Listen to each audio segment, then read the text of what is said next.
Good morning and thank you for joining us. Israel's ambassador to the UN, Danny Danon, is going to deliver a brief update on development in Iran and the situation in Lebanon as well. He'll take your questions afterwards. Please remember to state your name and news outlet.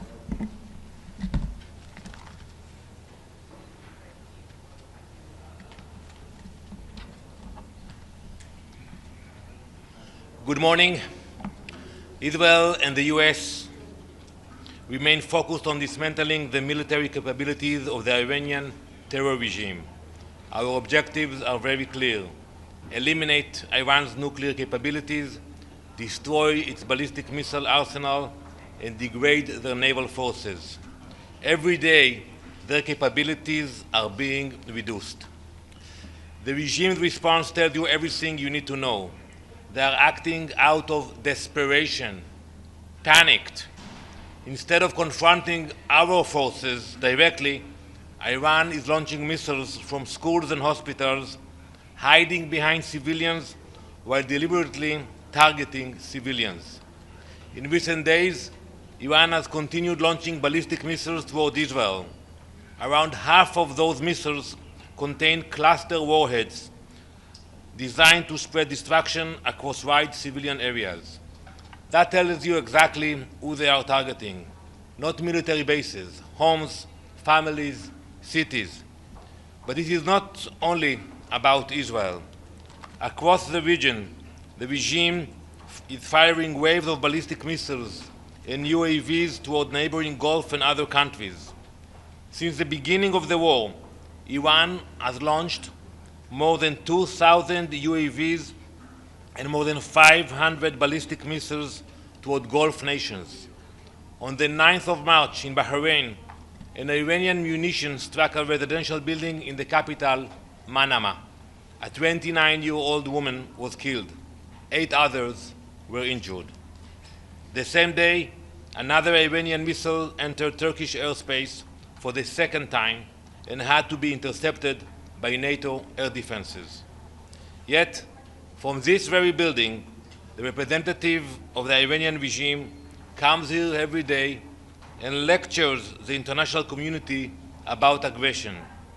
Mr. Ravani, you and your regime are lying. You claim Iran targets, and I quote, only military objectives. That is simply not true. I know it, because Iranian missiles are firing on Israeli cities where my daughters and my mother live. You will hear the same today from the representatives from the Gulf countries. They know exactly what's happening and where the drones are landing: airports, homes, schools. Those are not military targets. Those are civilians. Meanwhile, Israel continues its operations alongside the US. As of March 5th, Israeli Air Force pilots had conducted more than 2,500 strikes using over 6,000 munitions against Iranian military targets. Iran does not operate alone. Its strategy relies on terror proxies, and nowhere is that clearer today than in Lebanon. We will speak about it in the Security Council in a few moments. Since March 2nd, Hezbollah has launched wave after wave of attacks against Israel. More than 880 rockets and missiles, more than 60 UAVs, more than 15 anti-tank guided missiles. Hezbollah itself has been very clear about why. Not to defend Lebanon, not to protect the Lebanese citizens, but to avenge the death of Ayatollah Khamenei and serve the agenda of the Iranian regime. As we stand here today, Israeli families are once again running to bomb shelters as rockets are launched toward our communities. That is the reality. And that is why Israel is operating in Lebanon, to stop that threat. Despite the ceasefire agreement, Hezbollah rebuilt and rearmed, and it did so in direct violation of UN Security Council 1701. You can look at the map right here. It's very clear. It shows Hezbollah military activity south of the Litani River. So Resolution 1701 basically said that south of the Litani River, There should be no presence of Hezbollah at all. But look what happened there. All over this area, you can find Hezbollah activities, launch sites, weapons depots, underground bunkers, all over this area, exactly where they were forbidden to operate. You can look at this small village, Bargoz, south of the Litani. The first day of the operation, they launched missiles to our communities in the north. So I ask you, where was the Lebanese military? Where was the Lebanese government? This is a reality Israel is confronting. Since the ceasefire came into effect, we have a mechanism that we report to that mechanism. And technically, the Lebanese military should go and enforce and dismantle. Unfortunately, they didn't do it. So let me say this directly to the Lebanese government. There are only two options here. Either the Lebanese state acts to dismantle Hezbollah's military in southern Lebanon, or Israel will. The Lebanese government must mobilize its army and confront the terrorist threat Hezbollah poses, not only to Israel, but to the people of Lebanon. Believe me, Israel does not want to be operating inside Lebanon. But Israel will not accept rockets fired at our people, and we will do whatever is necessary to stop them. Thank you. Mr. Ambassador, thank you. Edith Lederer from the Associated Press. You just said that Israel does not want to be in Lebanon, but it will stay as long as necessary. The Lebanese people keep asking, how long will this operation take?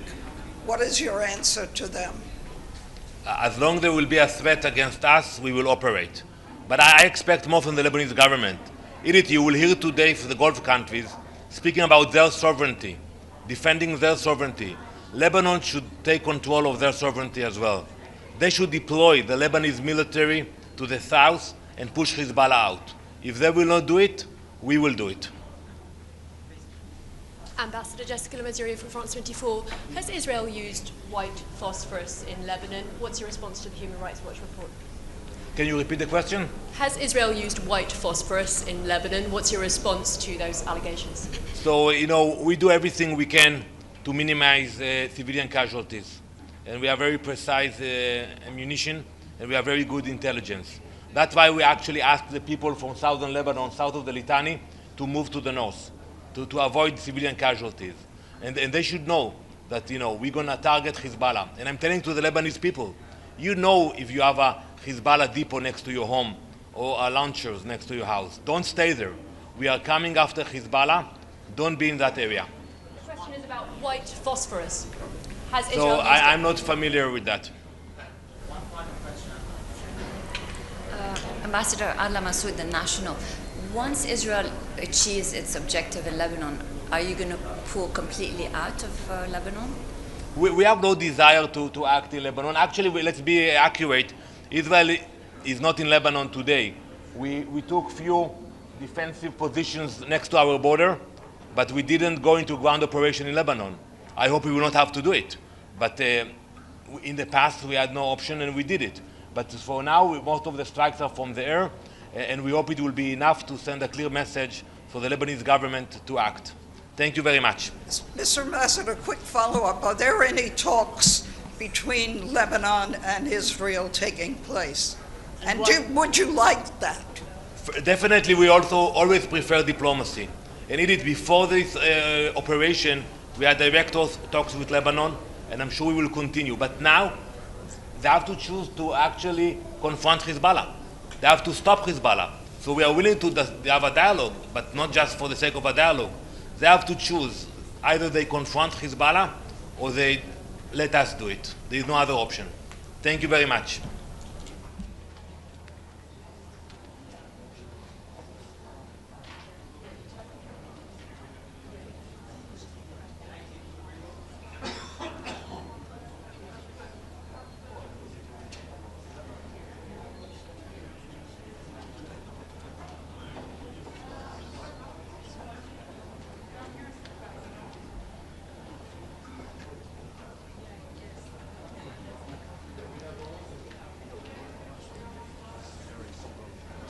Giorgio, ça va? Ça va bien?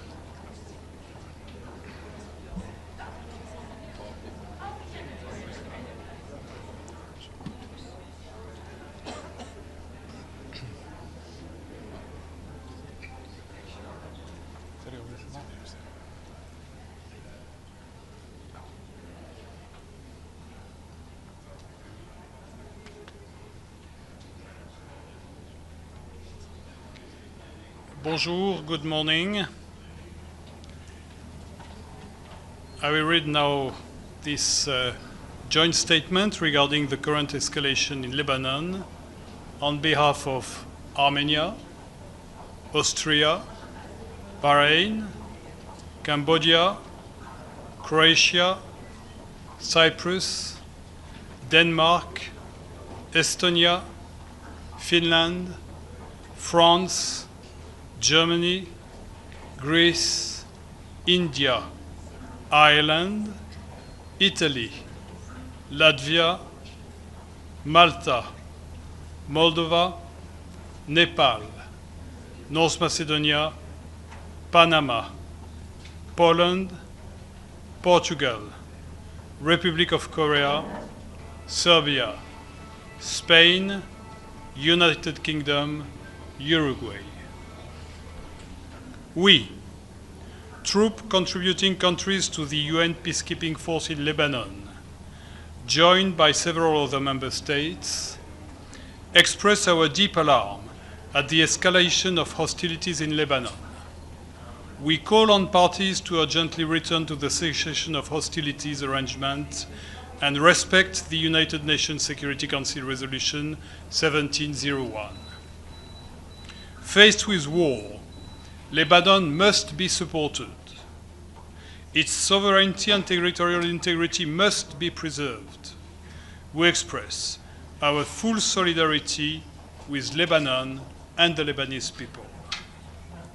We condemn, in the strongest terms, Hezbollah's reckless decision to join the Iranian attacks against Israel since March 2, 2026, dragging Lebanon in a war neither its authorities nor its population wanted. We urge Hezbollah to immediately cease its fire towards Israel and to give up its weapons. We support the efforts of the government of Lebanon toward the swift implementation of Resolution 1701. We commend the Lebanese government's recent decisions to dismantle Hezbollah's security and military activities in Lebanon and to implement by all means Phase 2 of the nation's shield plan for the state monopoly on weapons. We stand ready to increase our support to the Lebanese state's sovereignty and its armed forces to ensure control of the territory and stabilize the country. We welcome President Aoun's 4-point initiative, including the call for direct negotiations under international auspices. We urge Israel to abstain from attacks against civilian infrastructure and heavily populated areas and to respect the Lebanese sovereignty and its territorial integrity. All parties must respect international law, including international humanitarian law, and ensure the protection of civilians and civilian infrastructure. Nearly 1 million Lebanese civilians have had to flee their homes following Israeli evacuation orders to escape hostilities. We commit to support the Lebanese government's response to the needs of the displaced population and their host communities, and with the support of humanitarian actors in Lebanon, including UN agencies, the Red Cross and Restoration Movement, international and local NGOs. We reaffirm our strong support for the mandate of UNIFIL in South Lebanon, whose work is essential to support the sovereignty, territorial integrity and stability of Lebanon as enshrined in UNSC Resolution 1701. We condemn, in the strongest terms, the attacks that affected the Ghanaian contingent of UNIFIL in its base in southwestern Lebanon on March 6, 2026. Those responsible for the attack must be held accountable. We express our solidarity to the government of Ghana and wish to the wounded peacekeepers a speedy recovery. We urge all parties, under all circumstances, to ensure the safety and security of UNIFIL personnel and premises in accordance with international law. Peacekeepers must never be the target of attacks or intimidation of any kind. We commend the courage, professionalism and dedication of UNIFIL peacekeepers in the fulfillment of their mandate. I thank you. Do you encourage Israel to have direct talks with Lebanon and give peace a chance and save lives in accordance with the invitation from the Lebanese government for direct talks? The Security Council is meeting right now on this situation, sir. Thank you very much.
The 10,118th meeting of the Security Council is called to order. The provisional agenda for this meeting is the situation in the Middle East. The agenda is adopted. In accordance with Rule 37 of the Council's Provisional Rules of Procedure, I invite the representatives of Cyprus, Israel, Lebanon, and the Syrian Arab Republic to participate in this meeting. It is so decided.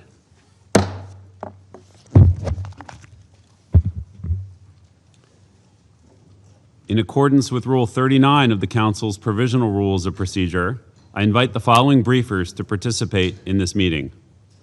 Ms. Rosemary DiCarlo, Undersecretary General for Political and Peacebuilding Affairs. Good morning. Mr. Jean-Pierre Lacroix, Undersecretary General for Peace Operations. Mr. Tom Fletcher, Undersecretary General for Humanitarian Affairs and Emergency Relief Coordinator. And Ms. Lynn Harfouche, Executive Committee Member of the Lebanese National Bloc Party. It is so decided.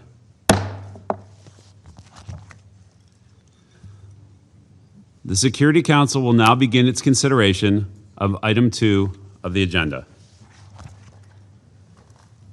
I now give the floor to Ms. Rosemary DiCarlo. Thank you. Good morning. Mr. President, amid an already devastating escalation in the Middle East, the decision by Hezbollah to attack Israel on 2 March has again drawn Lebanon into a conflict it neither sought nor can afford. In violation of Security Council Resolution 1701, Hezbollah has since fired hundreds of projectiles, including rockets, missiles, and drones, from Lebanon into Israel and the occupied Syrian Golan. It has also warned those living south of the Blue Line to evacuate. Israel, in turn, has carried out extensive strikes in southern Beirut, across southern Lebanon, and in the Bekaa and Baalbek regions. These operations have reportedly killed over 570 people and left over 1,400 injured, according to the Lebanese government. Israel has also issued evacuation notices for these areas, triggering the displacement of over 500,000 people and creating yet another acute humanitarian emergency. Undersecretary General Tom Fletcher will brief you in more detail in this regard. The renewed violence across the Blue Line has largely erased the progress achieved in recent months to consolidate the cessation of hostilities. It also jeopardizes Lebanon's tradition of coexistence as fear and uncertainty heighten their intercommunal tensions. As the Secretary General previously reported, although the cessation of hostilities reached in November 2024 did not completely end the preceding violence, it brought substantial respite. Following the cessation of hostilities, the state of Lebanon also took historic and courageous steps to fulfill its obligations under resolutions 1701 and 1559. In August, the government tasked the Lebanese armed forces with developing a plan to establish exclusive state control over weapons. And in January, the Lebanese armed forces announced that they had assumed operational control over the South Litani sector. Furthermore, civilian representatives from both parties participated in 2 meetings of the cessation of hostilities mechanism in December, a modest but meaningful step toward dialogue. Nevertheless, significant challenges persisted. Hezbollah refused to cooperate with the government's efforts to extend state authority throughout Lebanon and establish a monopoly over the possession and use of arms. Meanwhile, the Israel Defense Forces maintained positions north of the Blue Line at 5 locations and 2 so-called buffer zones, while also conducting near-daily strikes on alleged Hezbollah and other non-state armed groups in Lebanon. Still, the progress achieved since November 2024 underscores the fact that security and stability for the people of Lebanon and Israel are attainable. It is vital to build on these advances, not squander them. It was therefore encouraging that on 9 March, President Aoun affirmed Lebanon's readiness to engage in direct negotiations with Israel under international auspices, with the aim of achieving a complete truce. He also proposed that the Lebanese armed forces, upon receiving urgent logistical support, would immediately take control of areas of tensions, confiscating all weapons and dismantling Hezbollah infrastructure. Prime Minister Salam has likewise reiterated Lebanon's commitment to achieving a state monopoly on arms. On 2 March, in condemning Hezbollah's actions, he affirmed the government's complete rejection of any military activity outside the scope of legitimate state institutions and reaffirmed the state's full authority over war and peace decisions. In a landmark statement, he announced the cabinet's decision prohibiting Hezbollah's military and security activities and mandating the immediate handover of weapons, tasking the Lebanese state security forces with the enforcement of this decision. These declarations have been accompanied by concrete measures. The Lebanese army has reported the detention of approximately 26 Lebanese nationals, including Hezbollah members, and 1 Palestinian, all for the illegal possession of weapons and ammunition. Judicial rulings have been passed down against some of the Hezbollah members arrested. Separately, on 5 March, the Lebanese government declared a ban on the activities of the Islamic Revolutionary Guard Corps in Lebanon and revoked visa-free entry for Iranian citizens.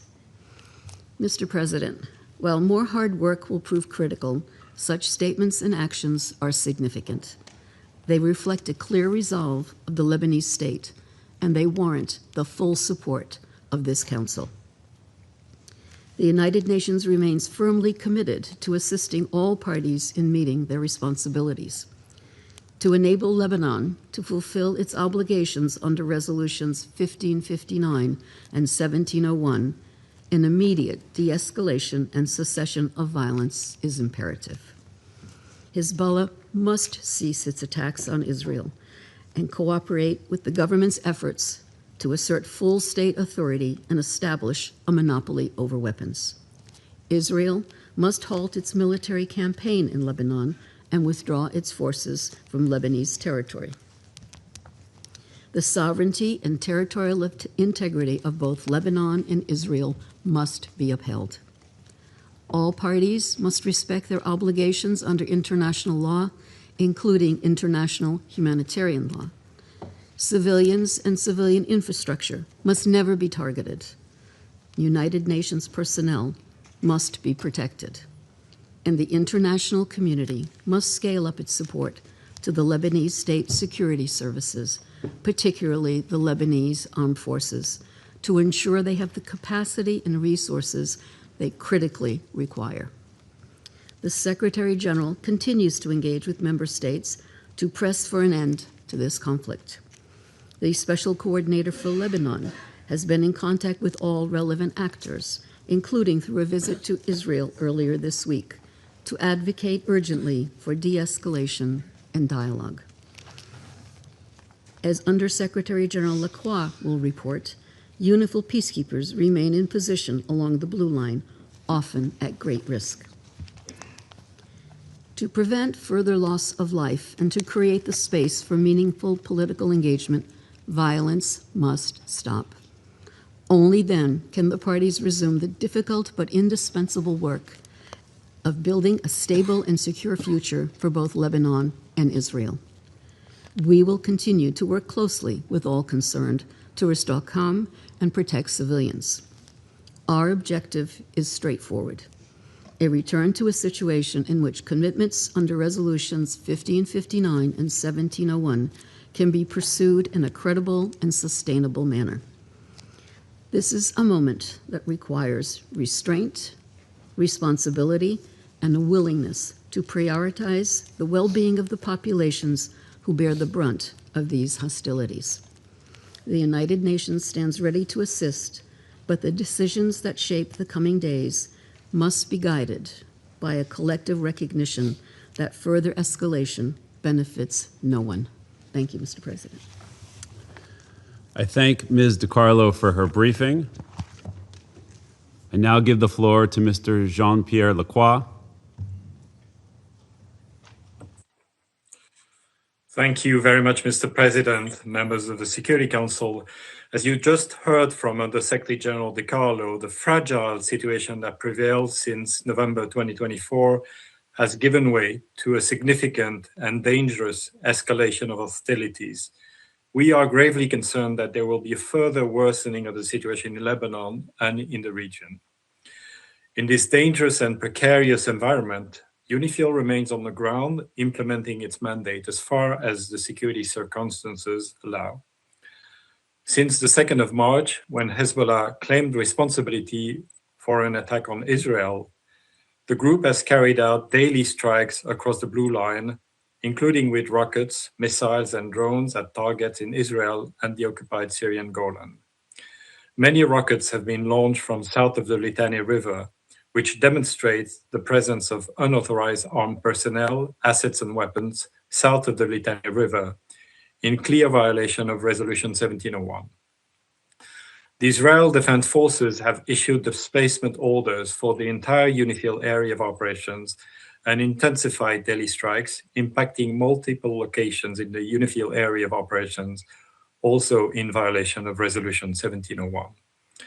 Since the 1st of March, UNIFIL has reported some 4,120 trajectories, including 2,733 from south to north of the Blue Line and 323 air attacks by the Israel Defense Forces. In the same period, UNIFIL has recorded 1,387 trajectories from north to south. Notably, each trajectory may represent multiple projectiles, and UNIFIL cannot detect some projectiles, such as those fired by portable anti-tank launchers or light weapons. On the 9th of March alone, UNIFIL recorded 159 air violations, the highest number observed in a 24-hour period since the resumption of hostilities. The Israel Defense Forces have also reinforced the 5 positions at which they have maintained a presence north of the Blue Line. UNIFIL has observed incursion by the Israeli Defense Forces units into Lebanon at several locations, including through Yarun in Sector West and Hula, Khiam, and Markaba in Sector East. On the 9th of March, one Israel Defense Forces tank was observed near Kunin in southeast Lebanon, 7 kilometers north of the Blue Line. Direct clashes between Hezbollah and Israeli Defense Forces inside Lebanon have been reported, including in Hula and Khiam on the 4th of March. Extensive buildup of Israeli military assets south of the Blue Line also continues to be reported. There have been several incidents that have jeopardized the safety and security of our peacekeepers. On the 6th of March, peacekeepers from the Ghanaian contingent were severely injured inside their base in Al-Kawza, Sector West. He is currently being treated at a hospital in Beirut and is now in a serious but stable condition. Several other peacekeepers were injured less seriously, while the base was heavily damaged in the resulting fires. We obviously wish a speedy recovery to all involved. A UNIFIL investigation is ongoing, including to determine the origin of the projectiles or munitions that impact the UN position. On the 7th of March, an Israel Defense Forces tank stopped in front of a UNIFIL observation post near Markaba in Sector East. Subsequently, the peacekeepers heard multiple rounds of small arms fire, and 2 of the post's perimeter lights were damaged. On the 8th of March, 2 loud explosions were heard near a UNIFIL headquarters in Nakura. Debris consistent with a drone or a rocket, as well as remnants of an Iron Dome interception, fell inside the UNIFIL camp. No injuries were reported. Mr. President, our peacekeepers have remained in position in line with the mandate this Council has provided, while continuously reassessing the force's posture against prevailing risks. UNIFIL continues to maintain constant contact with the parties to avoid misunderstandings, deconflict, and de-escalate where possible. All parties bear a clear and unequivocal responsibility to ensure the safety and security of UN peacekeepers. We call on all actors on the ground to uphold this obligation and to refrain from any action that endangers UNIFIL peacekeepers. With the ongoing exchanges of fire severely restricting their movements, UNIFIL's current focus includes ensuring safety of its personnel and helping facilitate humanitarian access to affected communities in the area. UNIFIL has supported the local community in line with its protection of civilians mandate, transporting dozens of civilians to safety from several villages in southern Lebanon, including children, older persons, and persons with disabilities, in close coordination with local authorities. On the 7th of March, UNIFIL assisted in evacuating 3 families from Sada in Sector East. On the 10th of March, at the request of the municipality of Alma al-Shab in Sector West, UNIFIL facilitated the safe movement of around 80 civilians who wished to leave the area. Peacekeepers have largely been confined to their bases, with some spending significant periods of time in shelter, which seriously impedes UNIFIL's freedom of movement and limits the mission's monitoring and reporting ability. Troop rotations are currently suspended. This security environment has also presented challenges for the resupply of fuel, food, and water for UN positions. Roadblocks erected by the Israel Defense Forces have restricted access to a number of our positions. The UNIFIL head of mission and force commander, General Abanyara, is coordinating closely with the Special Coordinator for Lebanon, who is the designated official for security for all United Nations personnel in Lebanon. Program Essential UNIFIL civilian personnel have been moved to reside in UNIFIL headquarters at Nakura. Other international civilian personnel are relocating out of the South Litani sector, in some cases out of Lebanon. The mission is assisting our national colleagues who wish to relocate to the North Litani sector.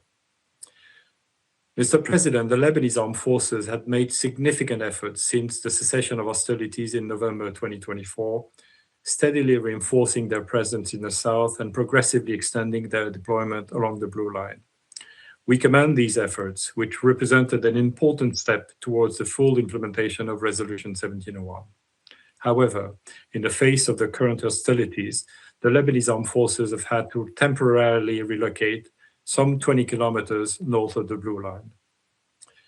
Mr. President, as noted by Undersecretary General DiCarlo, and as you will hear in more detail from Undersecretary General Tom Fletcher, the heavy exchanges of fire have most tragically had the greatest impact on civilians on both sides of the Blue Line, with many casualties and hundreds of thousands displaced in Lebanon.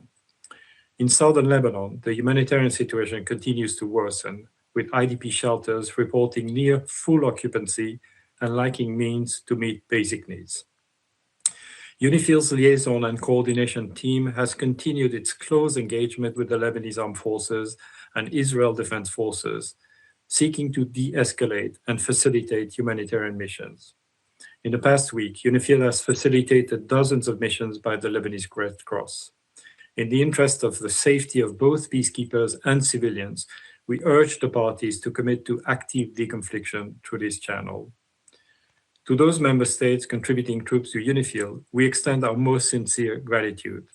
The continued united commitment of the troop contributing countries, as well as the support of this Council, is crucial. I express solidarity with and pride in the men and women of UNIFIL, again on the front lines. Only a political solution will bring lasting stability to Lebanon and the region. We urge all parties to recommit to the full implementation of Resolution 1701 and to engage constructively toward that end. Thank you, Mr. President. I thank Mr. Lacroix for his briefing, and I now give the floor to Mr. Tom Fletcher. Mr. President, Ambassador Bartos, Excellencies, this is a moment of grave peril for Lebanon and for the region, for all of us. Too many warning lights are flashing. Actions have consequences. Lebanon's particular place on the map and in history means that tremors in geopolitics ricochet through it like earthquakes. So when the world turns away from international law and human solidarity, Lebanon shakes. When the world pulls apart, when the splintering of the international order is cheered on by those who believe the rules do not apply to them, or that they can take risks with the lives of others, when leaders feel unrestrained and the rules are in retreat, when the gains of decades are precarious, when technology and killing form an increasingly deadly alliance, and when the scaffolding for coexistence is under sustained, deliberate attack, then Lebanon shakes. As a result of the region's latest war, and following months of violence, we've watched the humanitarian crisis in Lebanon intensify with alarming speed, with civilians on both sides of the blue line once again paying the heaviest price. Casualties continue to mount. Over 570 people reported killed, over 1,400 injured since the 2nd of March.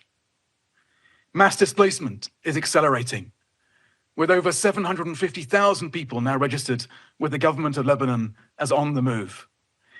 In addition, almost 84,000 Syrians and more than 8,000 Lebanese have crossed into Syria since the 2nd of March.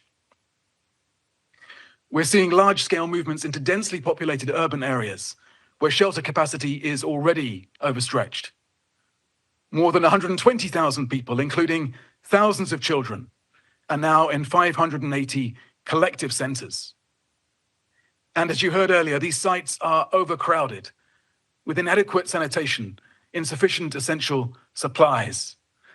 These conditions heighten risks of harassment, sexual violence, exploitation, abuse, trafficking, particularly, of course, for women and girls.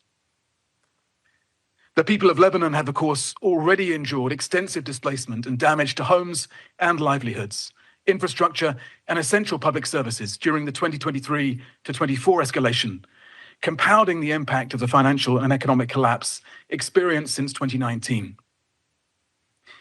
At the same time, the escalation is pushing an already fragile education system deeper into crisis. Schools have been forced to close to serve as temporary shelters, disrupting learning for tens of thousands of children. Overcrowded shelters are also raising the risk of disease, while psychosocial trauma, an acute aspect of this crisis since the 2024 escalation, is being compounded. As these health needs rise, hostilities have forced the closure of 49 primary healthcare centers and 5 hospitals in the south and in Beirut's southern suburbs. Since 28th of February, the World Health Organization has recorded 25 attacks on healthcare, resulting in 16 deaths and 29 injuries among health workers and patients. The protection of healthcare is paramount. Mr. President, the United Nations and the broader humanitarian community are fully mobilized to complement government-led efforts. Along with local organizations and women-led groups, we will do all we can to reach those most in need. We and our partners have provided over 500,000 hot meals, distributed over 270,000 litres of bottled water, provided hygiene items and household supplies, and 123,000 litres of fuel to sustain critical services. Our rapid response teams are delivering life-saving supplies in shelters. 125 health sector-supported mobile primary healthcare units are providing services too. Child protection, psychosocial support are also being expanded, alongside preparations for emergency cash assistance for vulnerable children and families. In close coordination with the government of Lebanon, a 3-month hyper-prioritized flash appeal will be launched in Beirut later this week.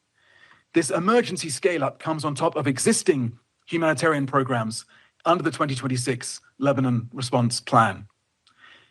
I will support these efforts with a rapid response allocation of $15 million from the Central Emergency Response Fund to help scale up life-saving work. Additional funds will be released through a reserve allocation from the Lebanon Humanitarian Fund. But our ability to reach people is tightening by the day. Large areas of South Lebanon, the Bekaa, and Beirut's southern suburbs remain active conflict zones. Debris and unexploded ordnance are blocking roads to affected villages, and key transport routes, including those linking the Bekaa, have been repeatedly disrupted. Population movements are shifting quickly and increasingly difficult to track. Of course, Lebanon's latest humanitarian crisis is just one more consequence of a regional war that is spiraling out of control. War does not stay neatly within borders. It tears through markets, supply chains, food prices. And when that happens, the most vulnerable people in Lebanon and across the region are hit first and hardest.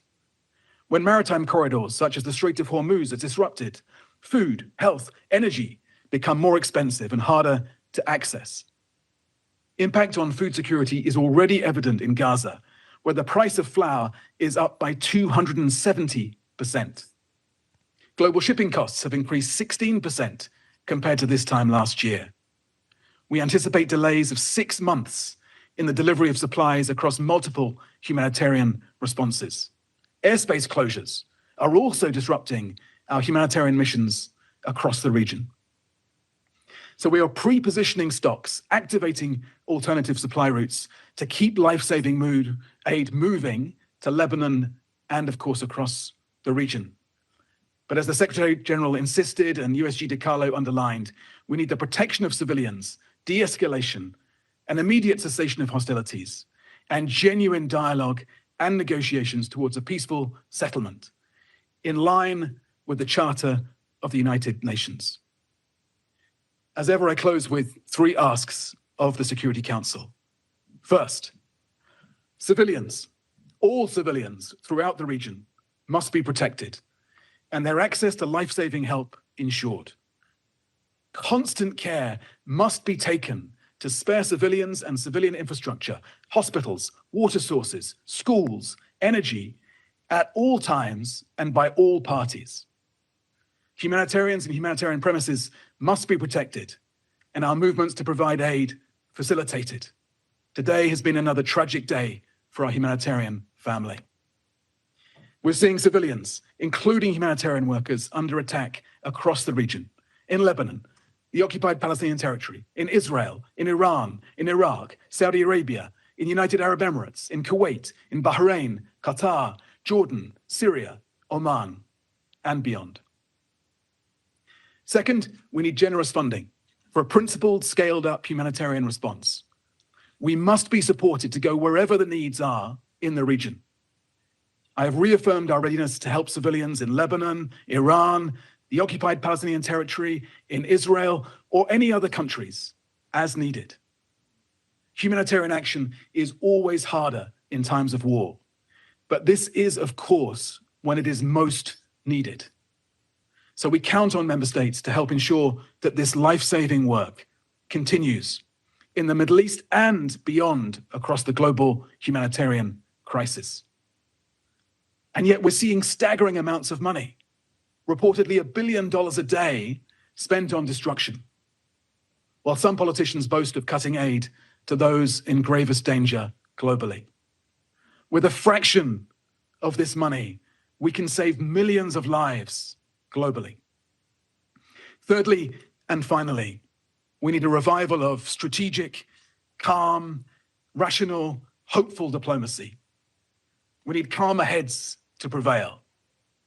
Peacemaking is hard, but it is always better, and it takes more courage than the alternative.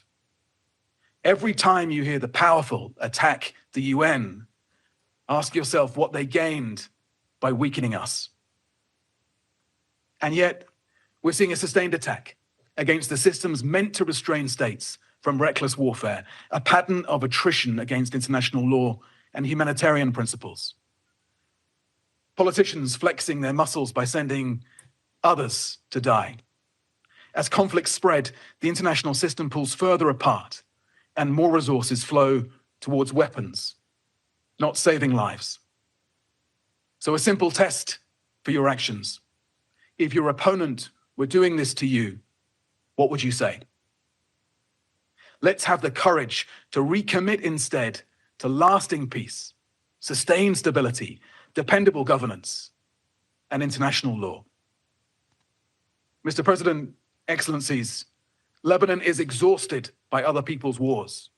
It is not asking for help, but for oxygen.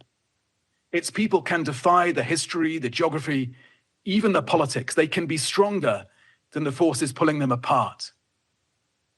But they can only do that if Iran and Israel stop fighting their wars in Lebanon. Thank you, Mr. President. I thank Mr. Fletcher for his briefing, and I now give the floor to Ms. Lynn Harfouche. Mr. President, members of the Security Council, thank you for the opportunity to address you today. My name is Lynn Harfouche. I am a Lebanese political activist from the city of Baalbek. I grew up in the Bekaa and spent much of my life in Beirut's southern suburbs. Today, like many families, mine too is displaced. In the early hours of last Monday morning, while Lebanese families slept in their homes, Hezbollah once again dragged our country into a war the Lebanese people did not choose. This decision was not taken by the state. It was imposed by a militia that answers to interests beyond the Lebanese borders. For many Lebanese, this is a tragic cycle we know too well. I am 34 years old and I've known nothing but Hezbollah's hegemony in my community. I myself grew up supporting them. In 2006, they entered a war by kidnapping Israeli soldiers at the borders. My neighborhood got razed by Israeli bombs. I was 14 then and saw Hezbollah as our protectors, even as I was displayed on a traumatizing night. But coming back to our neighborhood, I found our livelihood destroyed, suffocated by yellow flags claiming a divine victory. Seeing them celebrate over our collective ruin, while their grip on our streets only tightened. I felt they were occupying our wreckage to secure their own dominance. The mask fell and I saw the truth. The truth that resistance was a mere facade to exploit an entire country for an expansionist project. The truth that Hezbollah seeks to break us away from other communities through its ideological and social project.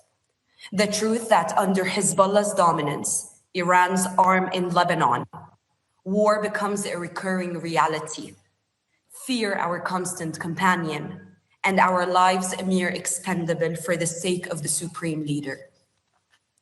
The terrible part in all of this is the very same scenario played again in 2023, when Hezbollah decided to open what they called the support front against Israel right after October 7th. And again in 2026, after they had promised the Lebanese government they would not commit suicide once more. And Israel's military response to Hezbollah, on the other hand, has resulted in mass displacement and destruction, Hundreds of Lebanese have been killed in the past week. As I speak, thousands of Israeli soldiers are massed at our southern border, and we Lebanese fear that the conflict can only widen further. We are trapped in this unending war of access. Who pays the price? Not the men who deliver speeches about resistance from protected bunkers, but the mother carrying 2 sleeping children down the stairs at 1 a.m, but the elderly in Baalbek, the families in Nabatieh, and all the displaced now sleeping in cars, sidewalks, or in overcrowded shelters. According to latest figures, the number of internally displaced people has reached almost 1 million, including nearly 200,000 now living in collective shelters across hundreds of sites. For a country already battered by economic collapse, this is a disaster, one that needs to be addressed urgently by helping the Lebanese government.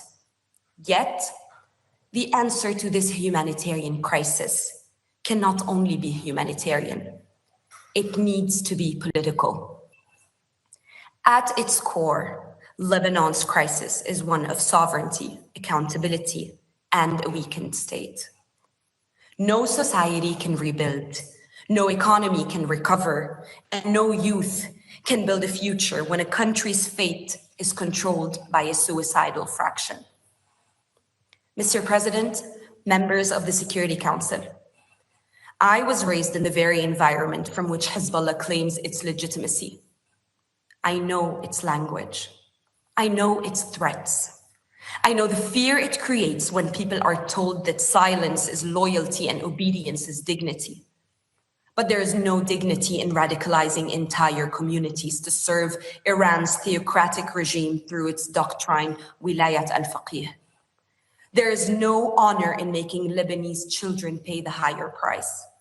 There is no resistance in holding an entire nation hostage. I am here to tell you that millions of Lebanese, including many Shiites, want a different future.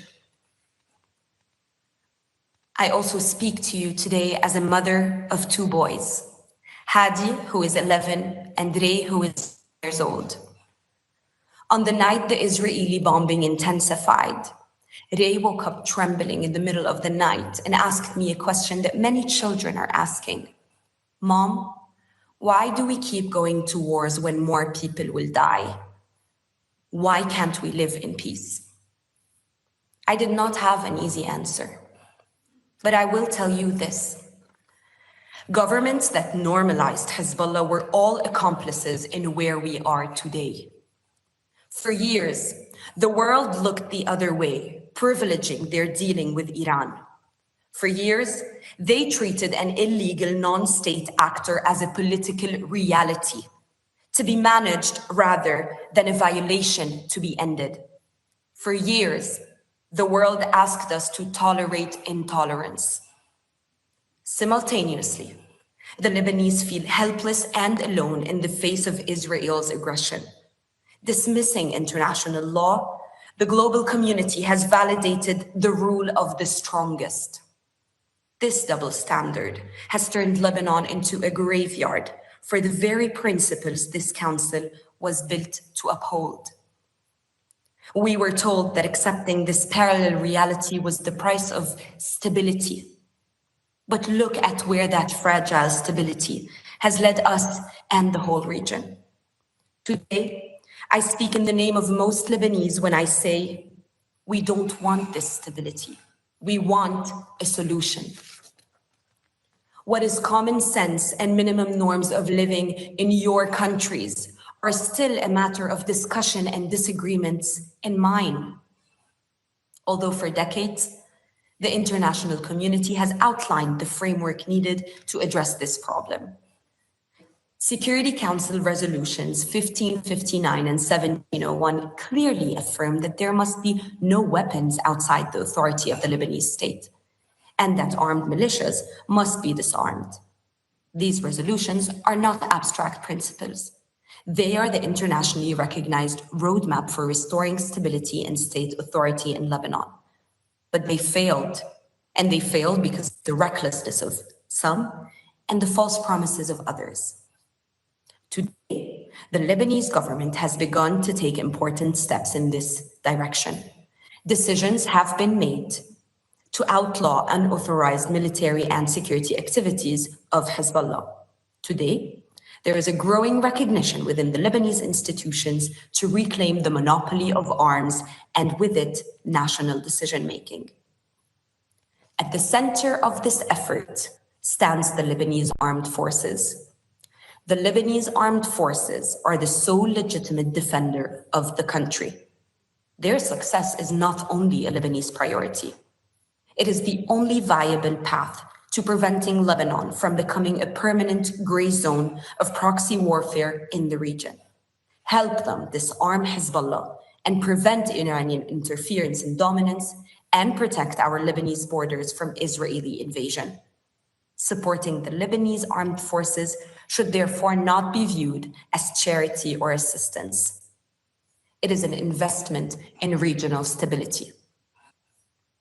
A couple of days ago, our president and prime minister launched a diplomatic initiative towards Israel.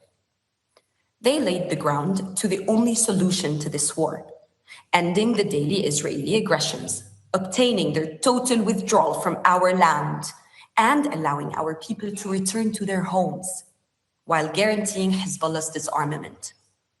They even went further by suggesting to end the 80-year-old state of war between Lebanon and Israel. Because we Lebanese want to live in peace. Because we Lebanese deserve peace. A sustainable peace based on justice that would allow us to have a future, to have a life, a simple one, without fear, in which we can aim for our prosperity and well-being like other people. A life to live, not only to survive. Lebanon, Mr. President, is not a mere geographic entity for this council to manage. It is a founding member of the United Nations that contributed to drafting the Universal Declaration of Human Rights. It's an idea of liberty and diversity that shouldn't fail, that cannot fail.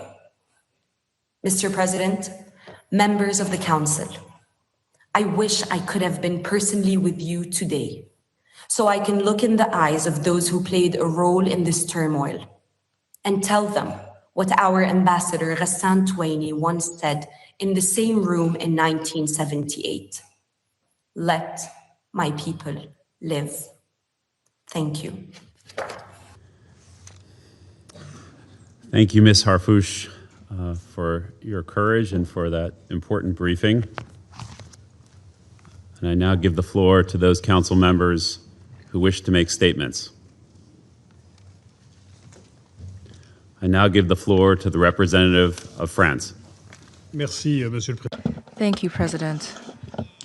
France requested this meeting due to this dramatic and urgent situation, together with Bahrain, Denmark, Greece, Latvia, the DRC, and the UK. I thank you for convening it, and I thank the USG for Political and Peacebuilding Affairs, Rosemary DiCarlo, the USG for Peace Operations, Jean-Pierre Lacroix, and the USG for Humanitarian Affairs, Tom Fletcher, for their briefings, as well as Ms. Lynn Harfouch for Lebanese Civil Society. We support their participation in this debate. We welcome Lebanon, Israel, Syria, and Cyprus to our debate. President, war has once again reached Lebanon. Hezbollah has made the unacceptable and irresponsible decision to join the Iranian attacks against Israel over 10 days ago, dragging Lebanon into a conflict in which the Lebanese authorities and people refuse to be involved. The population is paying the highest price, with over 500 deaths on the Lebanese side, hundreds of wounded, and 750,000 displaced persons caused by Israeli military operations and the evacuation orders. On the Israeli side, a number of wounded, and the people have been forced to take refuge several times per day in shelters. This is not acceptable. France fully supports Lebanese government and their courageous decision on March 2nd of prohibiting absolutely all military and security activities by Hezbollah. We call on the government to immediately implement these critical decisions. Hezbollah must immediately end its attacks against Israel and lay down its arms. It must stop taking Lebanese people hostage for a war led by Tehran against Israel. For its part, Israel must respect the sovereignty and territorial integrity of Lebanon and cease all large-scale land interventions and lasting occupation of the Lebanese territory.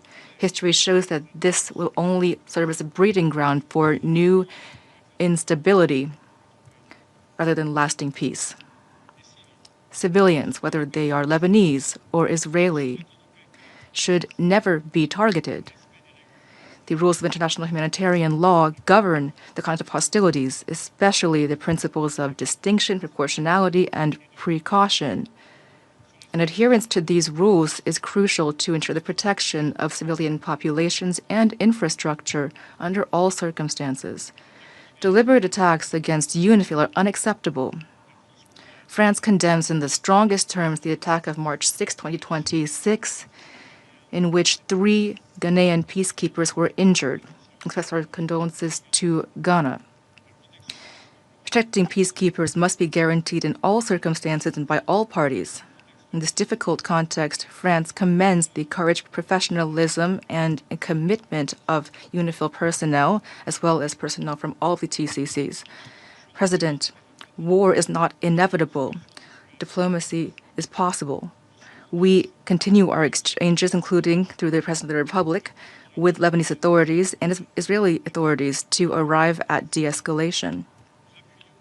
We support the efforts of mediation of the UN. The path to follow is clear: to fully implement the ceasefire agreement of November 26, 2024, and Resolution 1701 of the Security Council, and also continue to be guided by the mechanism established in November 2024. This has been supported by the parties and will allow us to stabilize the situation throughout the blue line, provide security guarantees to both countries, and restore the territorial integrity of Lebanon. In this vein, we support the proposal of President Aoun to relaunch direct negotiations between Lebanon and Israel. At the same time, we must collectively aid the Lebanese people, to whom we express our full solidarity. France is fully mobilized to achieve this goal. We have already provided emergency aid of 6 million euros to humanitarian organizations that are present on site, including the High Commissioner for Refugees, and we support the UN's humanitarian commitment. France will allow the delivery of several dozen tons of humanitarian cargo very soon, including medicines. In addition, France is financing the implementation of projects on the ground to meet the essential needs of the populations that have been displaced. These projects are part of the efforts of the Lebanese government to respond to the crisis. Lastly, it is crucial to step up support to the Lebanese armed forces, whose mission in this difficult context is to pursue the disarmament of Hezbollah. France announced the delivery of armored vehicles to the Lebanese armed forces to support them in this mission. France remains staunchly committed to the sovereignty and stability of Lebanon and will be holding in Paris as soon as possible an international conference to strengthen the Lebanese armed forces. Thank you. I thank the representative of France for the statement, and I now give the floor to the representative of the United Kingdom. Thank you, President.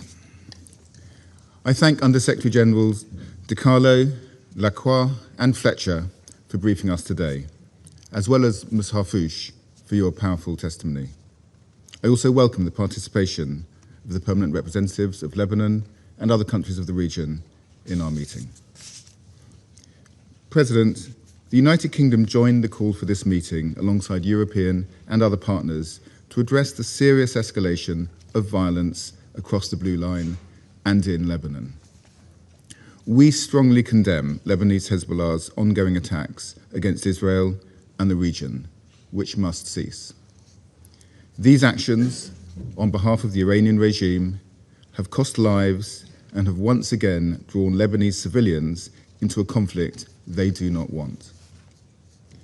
As we heard from the briefers today, the escalating violence has already had a devastating impact on civilians on both sides of the blue line. We do not want to see a widening conflict in Lebanon. We are concerned by the civilian impact of Israeli military action in Lebanon, including large-scale displacement. Access to essential and life-saving medical services is also becoming much more difficult, as we heard, with 5 hospitals reportedly closed due to the fighting. We call upon Israel to uphold its obligations under international law, including with regard to protection of civilians and civilian infrastructure. The United Kingdom is working closely with the Lebanese government and humanitarian partners to support those affected by the current escalation. President, the United Kingdom expresses its strong support to UNIFIL and urges respect for the mission's freedom of movement as it implements its mandate. We are deeply concerned by the 6 March strike on UNIFIL, which seriously injured several Ghanaian peacekeepers. I take this opportunity to express our hopes for their swift and full recovery from their injuries. We once again underscore that attacks on peacekeepers are completely unacceptable, and we urge all parties to ensure the safety and security of UNIFIL personnel in accordance with international law. In closing, the United Kingdom welcomes President Aoun's call for direct negotiations between the governments of Israel and Lebanon. We encourage both governments to engage diplomatically and work towards de-escalation and full implementation of Resolution 1701. We also commend the decision by the Lebanese government to ban all Hezbollah's military activities. We continue to support the Lebanese armed forces as the sole legitimate armed force in Lebanon. Expansion of the conflict across the blue line is in no one's interest and risks further destabilizing Lebanon and exacerbating the regional crisis. We are committed to playing a full diplomatic role in efforts to secure lasting peace and security for the people of Lebanon and the people of Israel. I thank you. I thank the representative of the United Kingdom for the statement, and I now give the floor to the representative of Denmark. Thank you, Mr. President. And let me also thank the 3 Undersecretary Generals for their sobering updates and Ms. Harfouch for important messages. Mr. President, the situation in the Middle East is extremely fragile. At this time of heightened tension, any escalation carries serious risk for regional peace and security. That is why Denmark was part of the call for this emergency meeting, together with France, Greece, Latvia, and the United Kingdom. Our message today is simple. There is an urgent need to de-escalate and to resume the cessation of hostilities agreement. Hezbollah's action risks dragging Lebanon into a broader regional war against the will and interest of the Lebanese government and the Lebanese people. We strongly condemn Hezbollah's decision to attack Israel and the support for Iran, and we call for all those attacks to cease immediately. On its part, Israel must exercise the right to self-defense in accordance with international law and abstain from further escalating the situation. We urge Israel to withdraw its forces from occupied areas in Lebanon in line with the November 2024 cessation of hostilities agreement. We call for respect for Lebanese sovereignty, territorial integrity, and independence in line with Resolution 1701. This will also allow for a gradual establishment of control by the Lebanese armed forces in southern Lebanon, paving the way for the exclusive state control with arms in the country. As a result of the recent outbreak of hostilities, in the past week alone, more than 550 Lebanese civilians have been killed. Denmark underlines that all parties must respect international law, including international humanitarian law, and that the protection of civilians and civilian infrastructure must be ensured. Over 700,000 civilians have been forced to evacuate, creating large waves of internally displaced within Lebanon. Thousands more have crossed into Syria. All of those places additional strain on Lebanon, whose people have already suffered from large-scale economic and humanitarian challenges as a result of decades of conflict, mismanagement, external interference, and regional instability. A strong, stable, and secure Lebanon would contribute to Israel's safety. This can only materialize, however, if the parties focus on de-escalation and dialogue, and it requires that Hezbollah stops its attacks. Mr. President, Lebanese society has historically been, and remains to this day, a mosaic of diversity. This diversity is a distinct strength. However, it must remain so. In the past decade, Lebanon has shown immense generosity and resilience in housing more than 1 million refugees from neighboring Syria. New massive waves of internal displacement carry the risk of sectarian strife. This must be avoided at all costs. We urge the Lebanese government and the Lebanese people to prioritize national unity and social cohesion in the face of the current conflict. The Lebanese government has also shown courage and will to take on historic challenges, and even if much remains to be done, progress has been made in disarming Hezbollah and implementing economic reforms. The current conflict risks rolling back these positive steps. Mr. President, against this backdrop, UNIFIL's presence in southern Lebanon is more important than ever. We fully support UNIFIL in exercising the task mandated by this Council and recall that peacekeepers are protected by international law.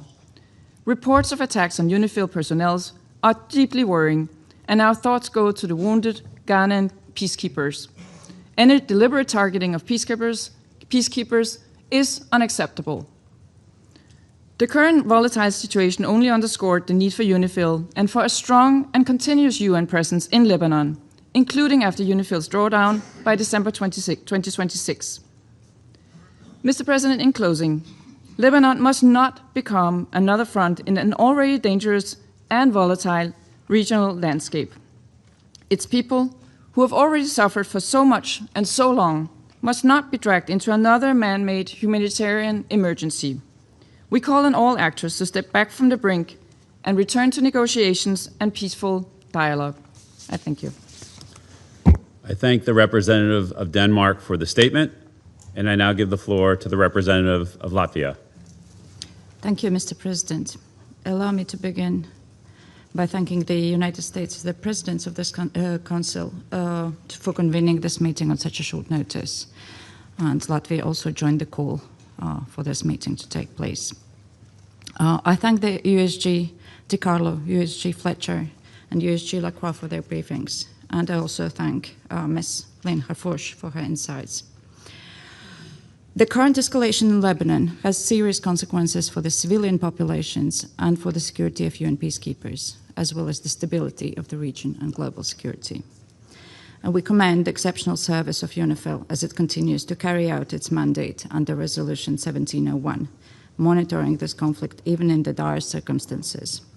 All essential personnel, including those from my country, are still remaining in place in the midst of hostilities. Mr. President, Hezbollah has chosen to attack Israel in support of Iran and has dragged the people of Lebanon into a conflict they have no part in. And it brings more suffering to the civilian population and endangers the fragile progress of the Lebanese government attempting to assert state control over its territory. Hezbollah's escalation is part of the pattern, as Iran consistently uses proxy networks to destabilize the Middle East, attacks countries in the region, and enables aggression in Europe. And it must stop now. Hezbollah must immediately disarm and stop all actions against Israel, but we commend the Lebanese government's decision of 2nd March to declare all Hezbollah military and security activities illegal in the whole territory of Lebanon. As Lebanon's Prime Minister, Nawaf Salam, has warned of a looming humanitarian crisis, and we heard also from our briefers, with more than 700 persons forcibly displaced and more than 870 people lacking basic supplies, we strongly reiterate the vital need for all sides to respect international humanitarian law. With over 500 people killed, we call on all parties to ensure adherence to principles of proportionality and distinction of civilian objects. While we recognize Israel's right to self-defense, Our concern lies with the human cost that is already piling high with Israel's operations against Hezbollah, including in densely populated areas. We urge the cessation of all hostilities and return to the ceasefire. We call for the territorial integrity and sovereignty of Lebanon to be respected, as reflected in Resolution 1701 and the UN Charter. The safety and security of UN personnel and property must be respected by all sides and at all times. We call upon all members of this Council to continue stressing the crucial importance of upholding commitments agreed in Security Council Resolutions 2518 and 2730. Latvia, as UNIFIL troop contributing country, is especially distressed by the fact that amidst heavy firing, 3 UNIFIL peacekeepers from Ghana were injured inside their base in South Lebanon, and our thoughts are with the injured, and we wish them speedy recovery. The current escalation only reiterates the need for a long-term solution of this conflict, and it is essential that the withdrawal of UNIFIL does not result in a security vacuum. We welcome the political commitment of the Lebanese government to extend its authority throughout the country and the implementation of the disarmament plan. And the continued international support in these efforts remains essential. And we continue to stand by Lebanon and its people. And we look forward to the UN Secretary-General report in June and Council's continued work on solutions for providing security support of Lebanon. Mr. President, we commend all mediation efforts, and it is important that the Security Council supports these processes in any way possible. We cannot allow the progress that Lebanon has achieved over the past 20 years to vanish. I thank you. I thank the representative of Latvia for the statement, and I now give the floor to the representative of Greece. Thank you, Mr. President. I wish to thank today's briefers, USGs DiCarlo, Lacroix, and Fletcher for their thorough remarks. I also wish to thank Ms. Lynn Harfouche for her compelling message. I welcome the presence of the permanent representatives of Lebanon, Israel, the Syrian Arab Republic, and Cyprus in today's meeting. Greece, alongside France, Denmark, Latvia, and the UK, called for today's briefing due to the dangerous escalation in Lebanon, and an escalation which bears serious consequences for the civilian population and for UNIFIL peacekeepers. Mr. President, Lebanon is the victim of a war it did not choose. We strongly condemn the attacks of Hezbollah acting in support of Iran against Israel, which triggered this round of escalation. Hezbollah constitutes a threat to regional stability. Hezbollah has no right to unilaterally drag the Lebanese people into misery and despair. The Lebanese state is the sole legitimate authority which can conduct military operations and define Lebanon's foreign relations. Hezbollah must disarm immediately and stop all actions against Israel. In the midst of these developments, we welcome and commend the decision of the Lebanese Council of Ministers to ban Hezbollah's military activities. The resolve of the Lebanese leadership to extend its exclusive control over arms is clear. It should be given a chance to bring security and prosperity to Lebanon. We should all be standing by their side. Its steadfast commitment did not falter in the face of developments. Instead, it seems to have been strengthened. We reaffirm our support for the territorial integrity, sovereignty, and political independence of Lebanon.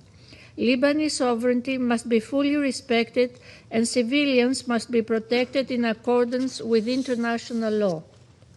Mr. President, as the spiral of escalation accelerates, we call for maximum restraint and the protection of civilians and infrastructure. Restraint can be a virtue in times of crisis, an indicative of strength and resolve, not weakness. As the Greek Prime Minister said in his telephone conversations with the leaders of Israel and Lebanon, Greece recognizes the right of Israel to defend itself according to international law. However, further escalation must be avoided, similar to the undertaking of prolonged large-scale military operations in the Lebanese south, which risks plunging the region in more instability and conflict. Full respect of Security Council Resolution 1701 and the ceasefire agreement of 2024 is a prerequisite for stability. As our briefers described, Lebanon is faced with a profound humanitarian challenge. More than 700,000 civilians have been displaced, while dozens are dead and injured, and children are caught in the midst of this chaos. The risk of instability spilling over to the broader region in the form of extensive refugee flows is all too real. According to the International Organization for Migration, some 50,000 Syrians left Lebanon for Syria in the past week alone. Greece is participating in international humanitarian efforts in support of Lebanon and its reconstruction. We stand ready to participate in the conference in support of the Lebanese armed forces in Paris, spearheaded by France and Saudi Arabia, when it takes place. We also continue to assist Lebanon in its efforts to forge strong state institutions, including the LAF. It is a pledge made by the Greek Prime Minister to President Danon, which has already produced concrete results.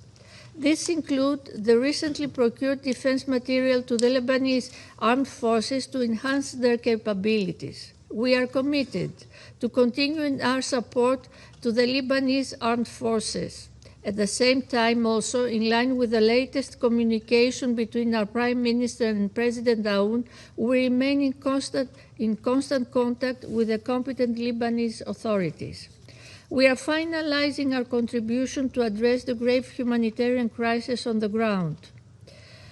Mr. President, Greece condemns the incident resulting in the injury of 3 UNIFIL Ghanaian peacekeepers amidst heavy firing. The safety and security of UN personnel and property must be respected at all times. We call on parties to engage constructively through dialogue and diplomacy, potentially turning a crisis into an opportunity for long-term peaceful coexistence in the region. In this context, we welcome the Lebanese leadership's openness to engage diplomatically with Israel towards a peaceful settlement. In conclusion, as the Greek Prime Minister stated alongside the French and Cypriot presidents in the Republic of Cyprus yesterday, Lebanon, which we fully support, merits a better future, certainly one beyond the plans and purposes of other outside forces. I thank you. I thank the representative of Greece for the statement, and I now give the floor to the representative of the Russian Federation.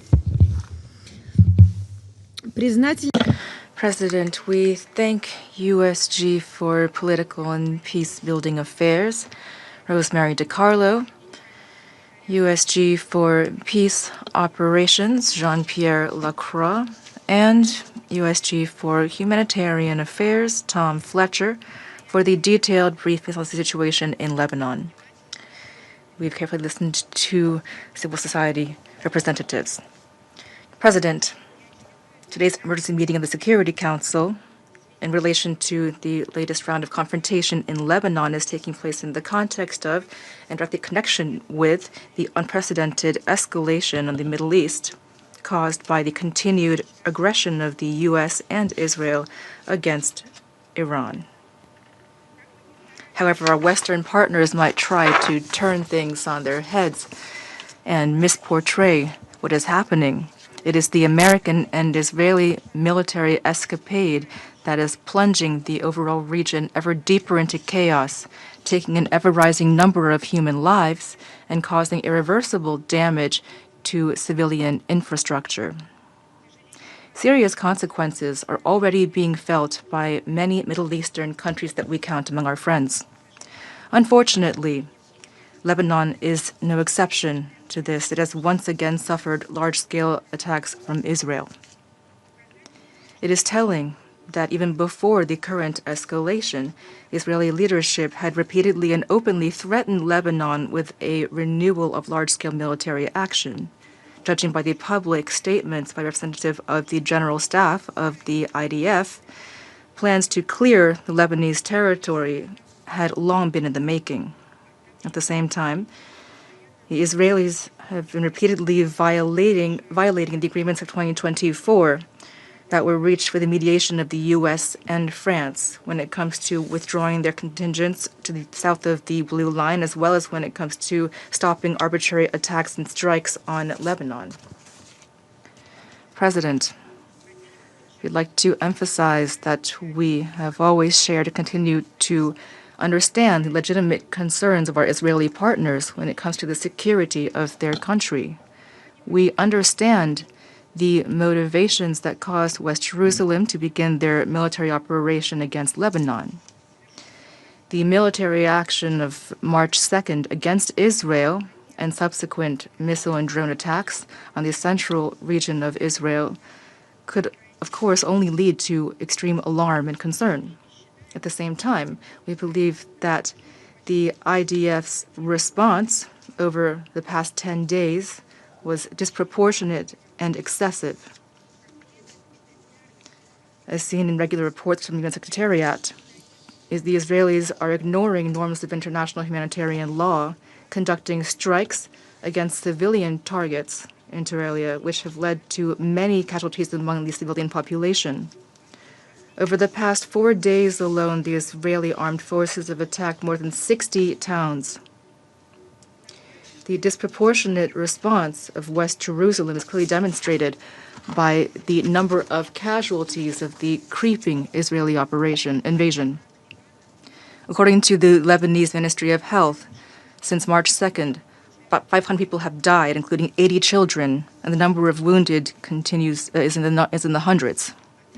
At the same time, on a near daily basis, the Israeli command is publishing evacuation warnings for densely populated regions of Lebanon, including the southern and capital suburbs, leading to mass panic among local residents.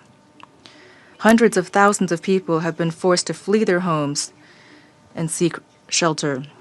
The number of IDPs is estimated at 400 to 800,000 people, which, given the dire socioeconomic situation of Lebanon, will inevitably lead to problems with meeting basic needs, including access to food. President, the continued escalation, besides the dire humanitarian consequences, is jeopardizing the protection and integrity of cultural heritage in Lebanon. During the previous Israeli military campaign, we witnessed the serious damage done to historic monuments of the Arab Republic, including sites in Baalbek and Tyre, which were on the UNESCO World Heritage List. The current Israeli operation has directly affected the Russian Culture House in the city of Nabatea, which is operating jointly with the Russian Development Aid Agency. On March 8th, after a targeted missile strike, the 5-story building of the Russian Culture House was destroyed. We strongly condemn this attack. We view it as an act of military aggression against an institution that was acting solely for humanitarian educational purposes. Lebanese children have long attended classes in that house. No military activities were carried out there. We once again warn that indiscriminate attacks on civilian targets and diplomatic missions in Lebanon are unacceptable.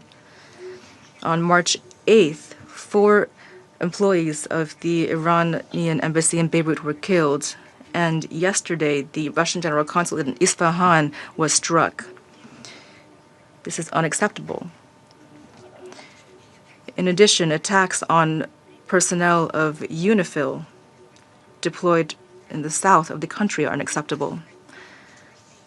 In this context, we join the position of the Secretary General of the UN, who on March 6th condemned an incident involving a UNIFIL contingent, as a result of which 3 Ghanaian peacekeepers were wounded. We wish them a speedy recovery and call for unconditional guarantees of the safety of peacekeepers. President, In the current explosive environment, we call on West Jerusalem to refrain from using force in its interactions with Lebanon and to return to upholding its international legal obligations, including under Resolution 1701 of the Security Council. Instead of its destructive, confrontation-oriented policy, it is high time for the Israeli leadership to listen to the position of Beirut, which favors immediate de-escalation and is prepared for direct negotiations with Israel.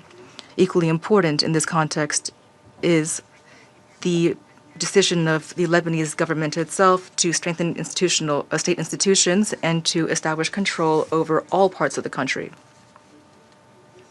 For our part, we reiterate our unchanged support for the sovereignty, unity, and territorial integrity of Lebanon, as well as the mandate of UNIFIL in accordance with the relevant SC resolutions.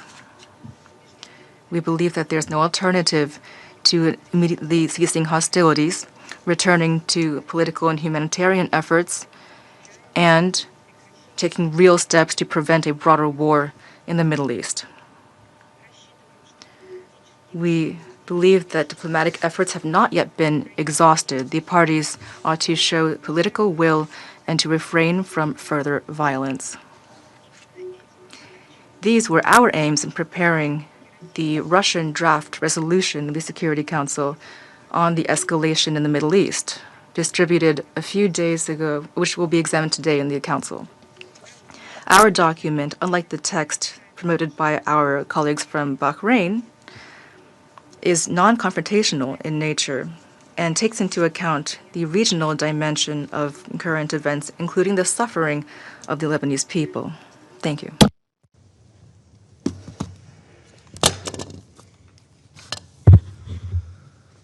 I thank the representative of Russia for her statement. I now give the floor to the representative of China. Thank you, President. I thank USG DiCarlo, USG Lacroix, USG Fletcher, and Ms. Hafouche for their briefings. The current escalation of fighting in the Middle East is spreading, and the situation between Lebanon and Israel has also sharply intensified. The continuation of hostilities serves the interests of no party. The international community should pool its efforts to promote peace, de-escalate the tensions ASAP so as to restore peace and stability in the region. First, an immediate ceasefire must be promoted to end the fighting. Recently, Hezbollah and Israel has continued to exchange fire. Israel has launched intense attacks on towns in southern Lebanon and on Beirut, expanding its military control over southern Lebanon. These attacks have already resulted in the deaths of more than 570 people, including a large number of women and children. We have noted that Iran's letter to the Security Council stating that 4 Iranian diplomats were killed in the attack.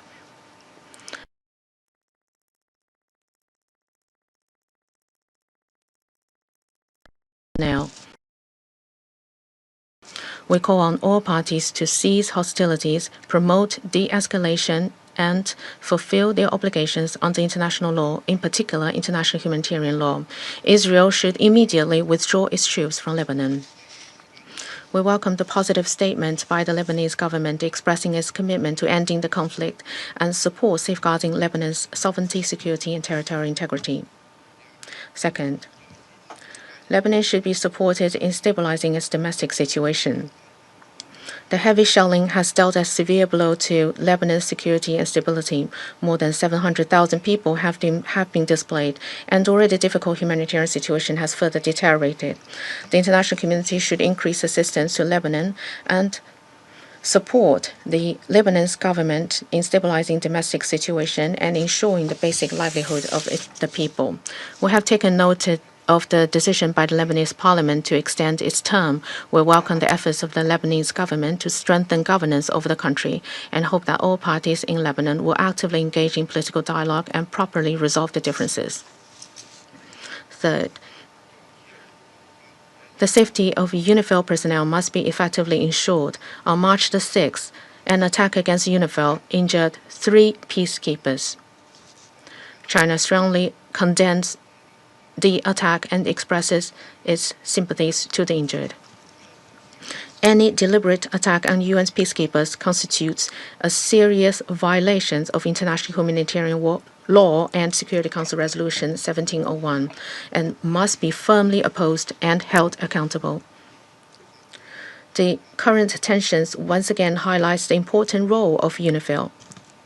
China urges all parties to ensure the safety and freedom of movement of UNIFIL personnel so that the mission can effectively carry out its mandate.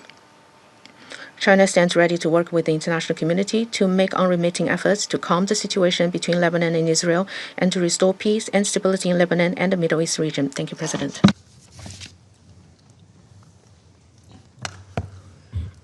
I thank the representative of China for his statement. I now give the floor to the representative of Bahrain.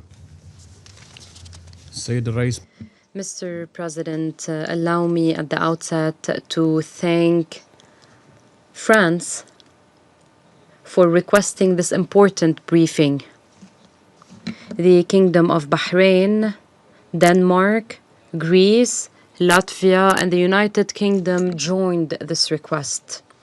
I also thank Ms. Rosemary DiCarlo, Under-Secretary General of Political and Peacebuilding Affairs, Mr. Tom Fletcher, Under-Secretary General for Humanitarian Affairs and Emergency Relief Coordinator, and Mr. Jean-Pierre Lacroix, Under-Secretary General for Peace Operations,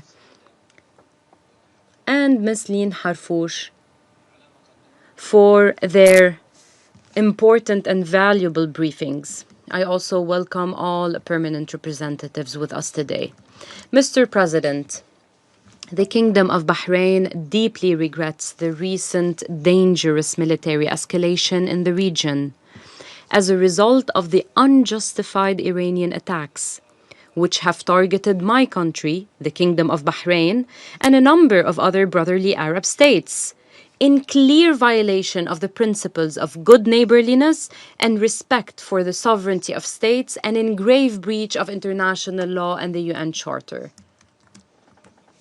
The Kingdom of Bahrain calls upon the Islamic Republic of Iran to immediately cease these hostilities and stop using its proxies and armed militias in the region and beyond. We warn that the continuation of these blatant acts of aggression will lead to further escalation and exacerbate existing tensions, with potentially serious repercussions on regional security and stability. Mr. President, we stress our support for the unity, sovereignty, independence, and territorial integrity of the Lebanese Republic.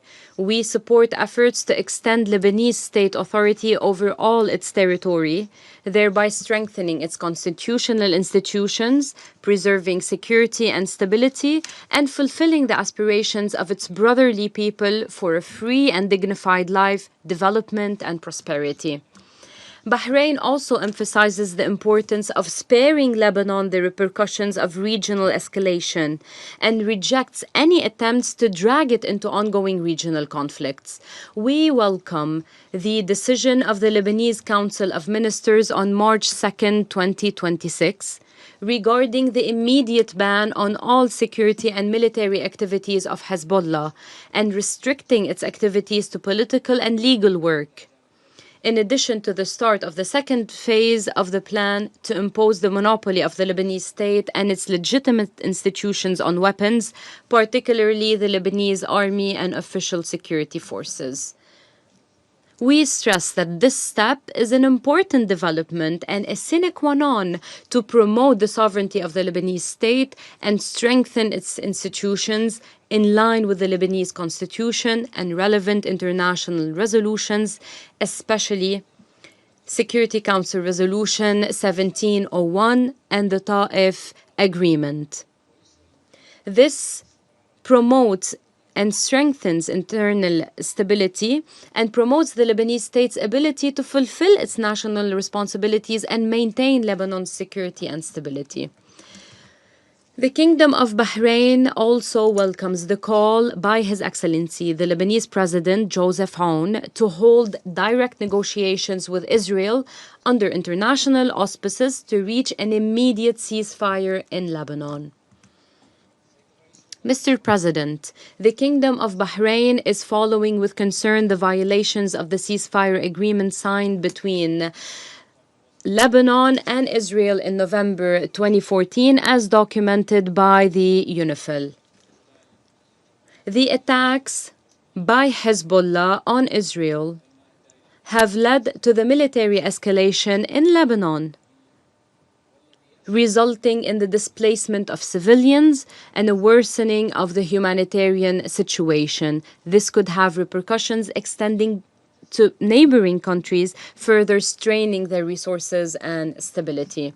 In this context, we stress the need for all parties to adhere to the ceasefire agreement and refrain from any actions that undermine it. We stress that the protection of civilians and the alleviation of human suffering must remain at the heart of joint collaborative efforts. We also emphasize that the safety and security of UN peacekeeping forces is a legal and moral obligation for all parties, and that any attack against them is a clear violation of relevant Security Council resolutions. At the same time, we stress that any gradual withdrawal of UNIFIL forces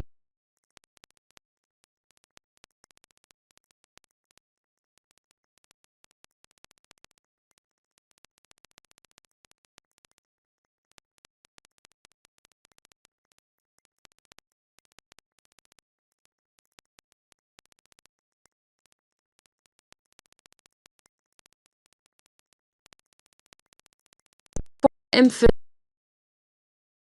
the importance of providing the necessary support to the Lebanese armed forces to effectively deploy in southern Lebanon and carry out its mandate in preserving Lebanon's sovereignty, security, and stability. We also welcome the French initiative to hold an international conference to support the Lebanese armed forces and internal security forces in April 2026. We also appreciate the efforts of the Lebanese Quintet Committee, namely the United States, the Kingdom of Saudi Arabia, the State of Qatar, the Arab Republic of Egypt, and the French Republic in providing political, economic, and security support to Lebanon during this phase. In conclusion, the Kingdom of Bahrain reiterates that the stability and sovereignty of Lebanon represent a shared regional and international interest. We call upon all parties to adhere to the relevant international resolutions, respect the ceasefire agreement, and spare Lebanon and the region further escalation. Thank you, Mr. President. I thank the representative of Bahrain for the statement. I give the floor to the representative of Panama. Gracias. Thank you, Mr. President. Panama is grateful for the convening of this briefing and also for the information shared by the briefers about the developing situation in Lebanon. We extend our greetings to the representatives of the countries that honor us with their participation. Although in November 2024, a cessation of hostilities was reached, incidents and violations along the Blue Line have continued to be recorded since then, which shows the persistent lack of political will that would be needed to create the conditions conducive to peace. Leaderships that sustain themselves through a logic of permanent confrontation end up dragging their populations into cycles of destruction which leave in their wake devastated cities, displaced families, and generations scarred by war. Panama condemns the attacks launched from Lebanese territory against Israel by Hezbollah, which have forced communities to evacuate and seek shelter. These irresponsible actions are profoundly detrimental to the Lebanese civilian population and also to the refugee communities present in the country, because they have helped unleash a dangerous dynamic of escalation, which has led to an intense military response and to an even greater deterioration of the humanitarian situation. According to recent figures from the Lebanese authorities and humanitarian organizations, more than 700,000 people have been displaced within Lebanon in recent days, while almost 600 people have died. Among them, dozens of children, women, and humanitarian and rescue workers. Many of these families have sought refuge in schools and improvised shelters, which demonstrates the scale of the humanitarian crisis that is underway. Panama calls for the maximum restraint and the immediate cessation of hostilities. We urge the parties to fully comply with their obligations under international law, in particular international humanitarian law, and to adopt all necessary measures to protect the civilian population and infrastructure.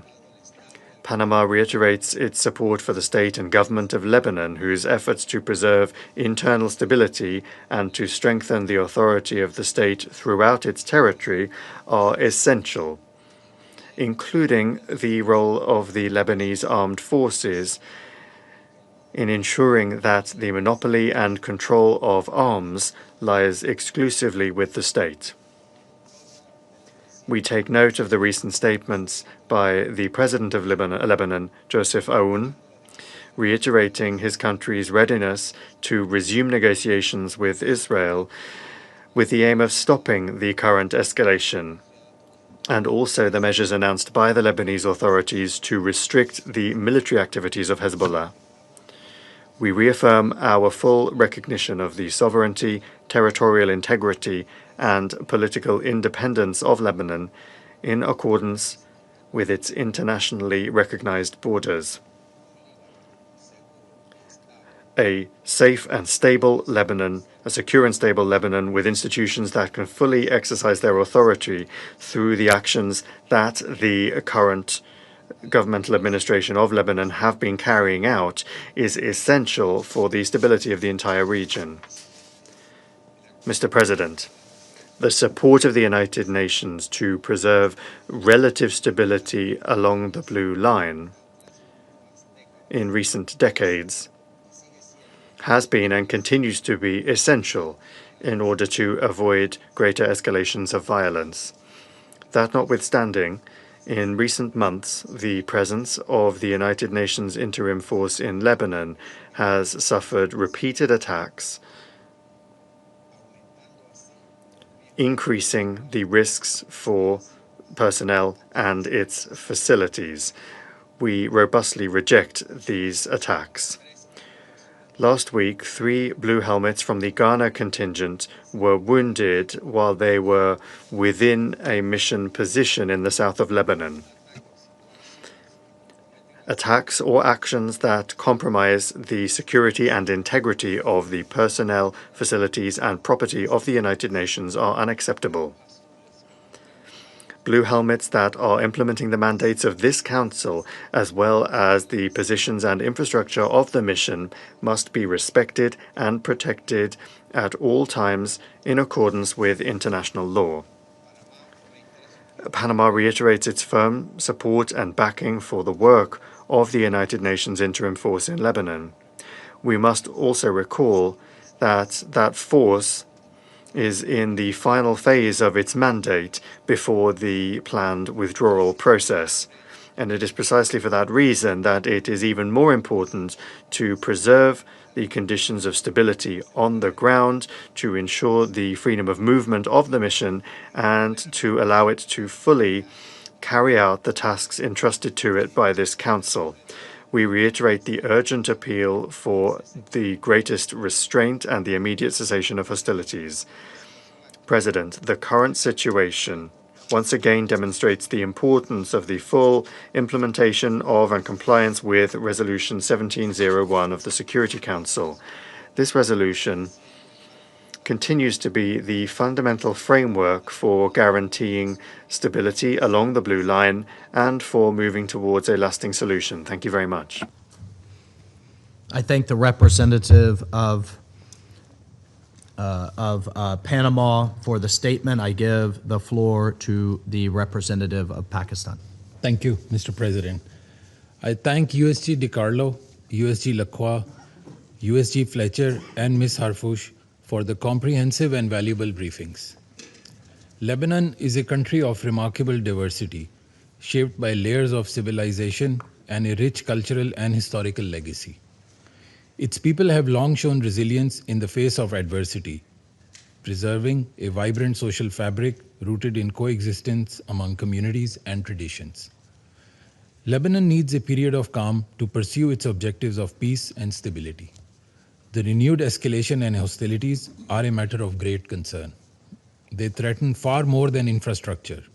They endanger civilian life and risk reversing the fragile political and security progress Lebanon had begun to make preceding the current crisis. In this context, allow me to make 4 points. First, Pakistan reiterates its full support for the sovereignty, unity, and territorial integrity of Lebanon. We condemn in the strongest terms Israel's continued military aggression in southern Lebanon, which has resulted in the death of more than 400 civilians, including at least 83 children and 42 women, and over 600,000 people displaced. Sweeping illegal evacuation orders across large parts of southern Lebanon have deepened civilian suffering. The large-scale destruction of civilian infrastructure and the blatant disregard for international humanitarian law must cease immediately. Second, the use of force must remain the exclusive prerogative of the Lebanese state through its legitimate institutions. In this regard, the Lebanese armed forces play a central role, and Pakistan supports efforts to strengthen their capacity and operational effectiveness. Pakistan welcomes the efforts of the government of Lebanon to restore stability and strengthen state authority, including the cabinet decision of 2nd March to reinforce national security structures. We also note Lebanon's de-escalation initiatives, including the 4-point plan advanced by its leadership to restore calm and stability. Third, Pakistan strongly condemns attacks on UN peacekeepers serving with UNIFIL, who have been injured in Israeli strikes. Peacekeepers operating under the UN flag carry out a vital mandate authorized by the Council. Their safety and security must be guaranteed at all times. Fourth, Israeli military activities in southern Lebanon, including the continued presence of forces and the establishment of positions inside Lebanese territory, are illegal and unacceptable. These Israeli actions, which are in contravention of international law, are also undermining the efforts of the government of Lebanon to ensure peace and stability in the country. We call for Israel's immediate, full, and unconditional withdrawal from all occupied Lebanese territories. Sustainable calm requires the full implementation of Security Council Resolution 1701 and unwavering respect for Lebanon's sovereignty and territorial integrity along the Blue Line. Mr. President, we echo the Secretary General's deep concern regarding the regional military escalation since 28th February, which has gravely undermined the November 2024 cessation of hostilities agreement. The situation in Lebanon cannot be viewed in isolation from this broader escalation across the Middle East. Heightened confrontation and unjustified attacks on several brotherly countries, which Pakistan has condemned, have gravely aggravated regional security and stability. At this critical juncture, dialogue and diplomacy must prevail over confrontation. De-escalation, restraint, and renewed diplomatic engagement are urgently required to prevent further deterioration of the regional security environment. Only through sustained political dialogue and respect for international law can the region move towards stability and peace. To conclude, Mr. President, Pakistan stands firmly with the government and people of Lebanon. The international community must take urgent action to prevent further escalation, alleviate human suffering, and support Lebanon's efforts to restore peace and stability across its territory. I thank you very much. I thank the representative of Pakistan for his statement. I now give the floor to the representative of Colombia. Mr. President, I thank the United States in their capacity as President of the Security Council for this month for organizing this meeting. I also thank Ms. Rosemary DiCarlo, Under-Secretary General for Political and Peace-Building Affairs, Mr. Jean-Pierre Lacroix, Under-Secretary General for Peace Operations, and Mr. Tom Fletcher, Under-Secretary General for Humanitarian Affairs and Emergency Relief Coordinator. We also thank the briefer for her information. Mr. President, official reports and recent news show that the humanitarian situation in Lebanon is delicate. As at the 7th of March, more than 100,000 people were seeking shelter. Since the 2nd of March, almost 1 million people have been displaced within the country. Hundreds of thousands more have been affected by broad evacuation orders.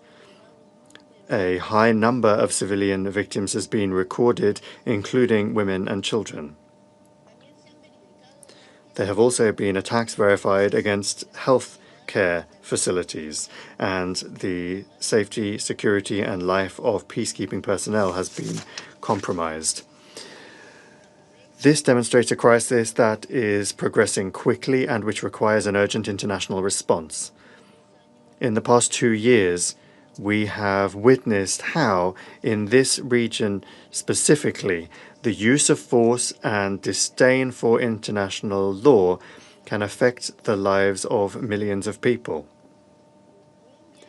Colombia expresses its grave concern over the serious escalation seen in recent days in the region, and on the subject of this meeting, by the deterioration of the situation in Lebanon.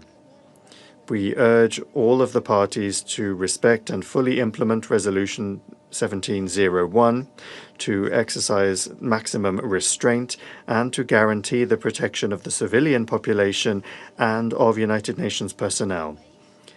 My country is convinced that it is essential to insist on a return to peaceful means, dialogue, mediation, and the existing dispute settlement mechanisms. They must be used urgently to facilitate a sustained de-escalation and to create the conditions that would make it possible to protect communities on both sides of the blue line.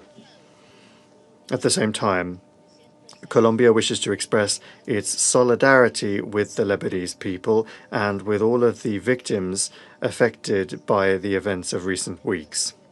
Respect for the sovereignty, political independence, and territorial integrity of Lebanon is non-negotiable. We reaffirm that full compliance with the United Nations Charter and with the relevant resolutions of the Security Council is crucial. Moreover, we recognize the efforts of the government to maintain effective control over its territory and the steps that have been taken to avoid an escalation of hostilities and to avoid the country being dragged into a broader conflict. Recent decisions by the Lebanese government, including the 4-point plan announced by its president, are signs of the efforts being made to achieve a rapid de-escalation of the situation and to protect its population. As regards the humanitarian dimension, the situation requires immediate and practical measures. It is essential that safe corridors and access for assistance be facilitated, that security guarantees for humanitarian personnel be ensured, and that essential services be restored in areas affected by the hostilities. These actions are preconditions for the effective protection of civilians and for the stabilization of the situation on the ground. we recall that the parties are obliged to respect the relevant principles of international humanitarian law.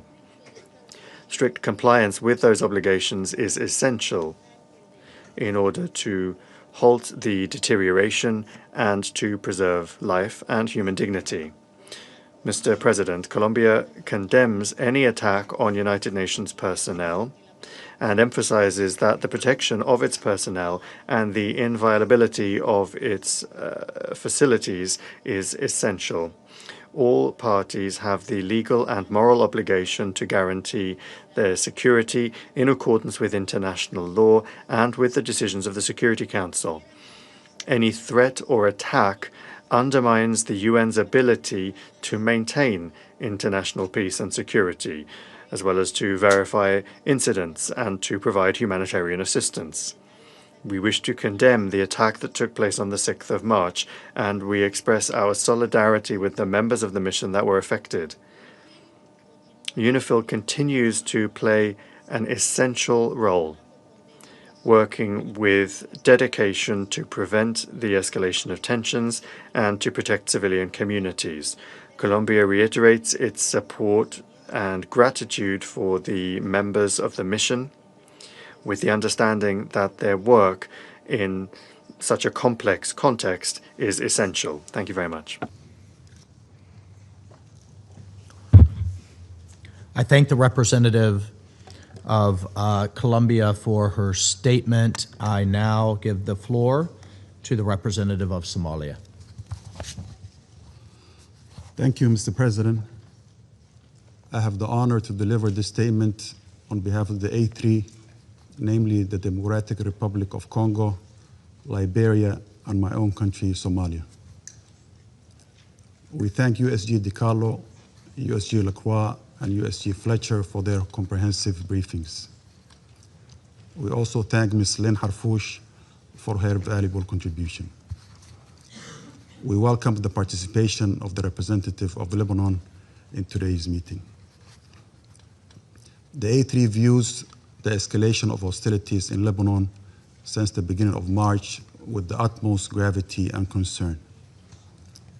We are deeply alarmed by the mounting toll on human life and the destruction of civilian infrastructure, including densely populated residential areas.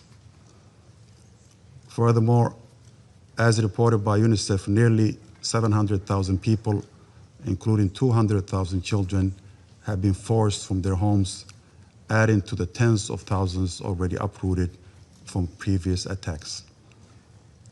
In that regard, we call for the protection of civilians and full adherence to international humanitarian law and international human rights law. The A3 is also gravely concerned about the March 6th incident against the United Nations Interim Force in Lebanon, UNIFIL, which resulted in injuries to 3 Ghanaian peacekeepers at their position in Al-Ghawza. This is a stark reminder of the perils faced by peacekeepers in Lebanon. The safety and security of United Nations personnel and property are not negotiable. They must be respected at all times and without exception. We wish a swift and complete recovery to all the injured peacekeepers. Mr. President, the A3 reaffirms its unwavering commitment to Lebanon's sovereignty, territorial integrity, unity, and political independence. Lebanon must not become a theater for proxy confrontations or unilateral territorial expansions. Respect for the blue line and the cessation of hostilities by all actors are essential for stability and the full implementation of United Nations Security Council Resolution 1701. We acknowledge the critical role UNIFIL continues to play in maintaining stability along the blue line. Its presence remains a critical element for the collective efforts to achieving peace in Lebanon and contribute to de-escalation.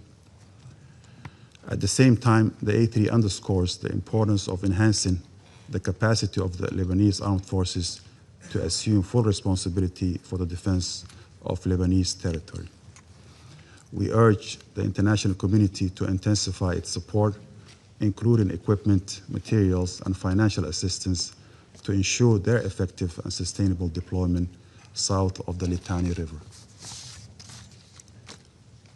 To conclude, Mr. President, the A3 calls for an immediate cessation of hostilities and an urgent return to the parameters of the 2024 ceasefire agreement. We emphasize that a renewed commitment to Resolution 1701 remains the primary framework for long-term stability. It's imperative that all parties prioritize dialogue and diplomacy over kinetic action to prevent a full-scale regional conflagration. Achieving a comprehensive, just, and lasting peace in the Middle East is only viable through genuine commitment to diplomacy in accordance with international law and the UN Charter.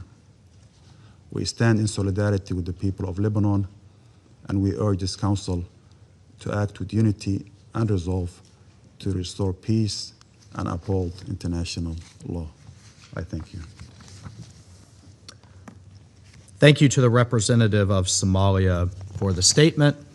I shall now make a statement in my capacity as the representative of the United States. I add my thanks and appreciation to all of our briefers today.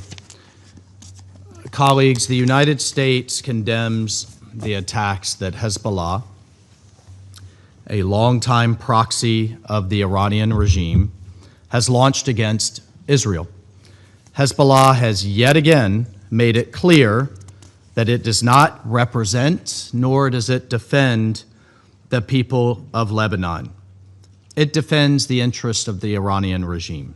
It is nothing more than a proxy and, frankly, an obstacle to Lebanon becoming a peaceful, stable, and functioning state, something I think we all would like to see and encourage.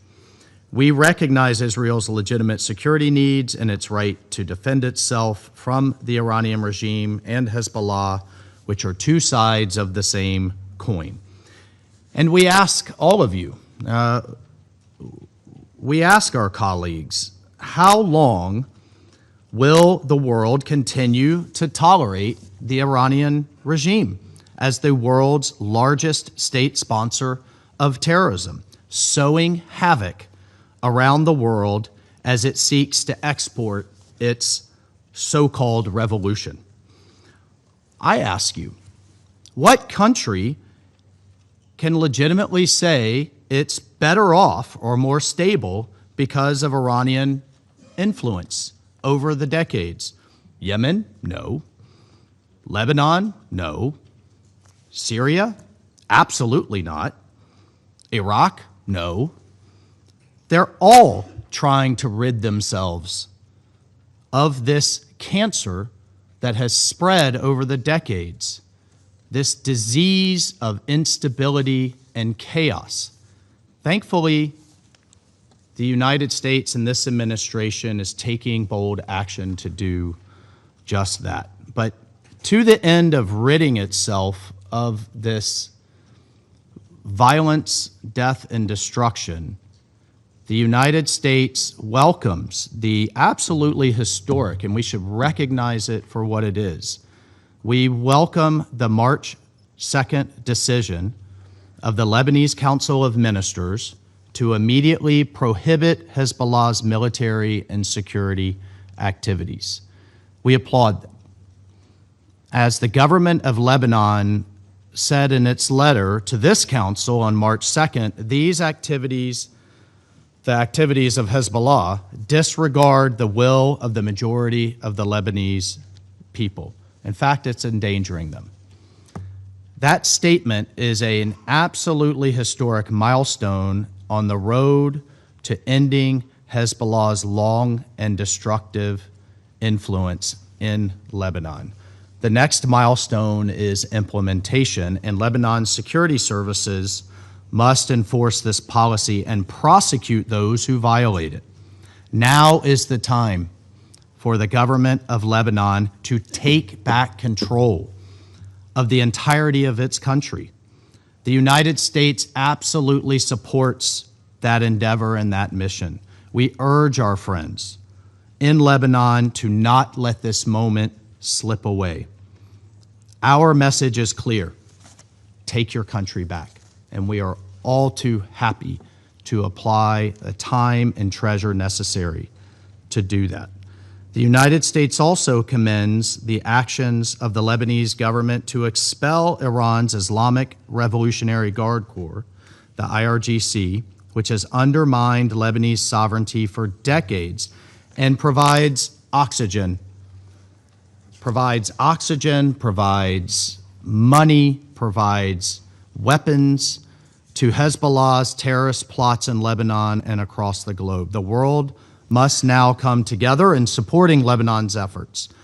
The world must come together now in supporting Lebanon's efforts to exercise its sovereignty across every inch of Lebanese territory. The United States stands with the Lebanese people who were dragged into yet another war by Hezbollah at the behest of Iran. We are responding to the civilian consequences of this recklessness by providing immediate, life-saving humanitarian assistance to hundreds of thousands of now displaced Lebanese. Since 2012, the United States has provided more than $4.4 billion in humanitarian assistance to support Lebanon. And we commend the many humanitarians on the ground who are aiding in this effort.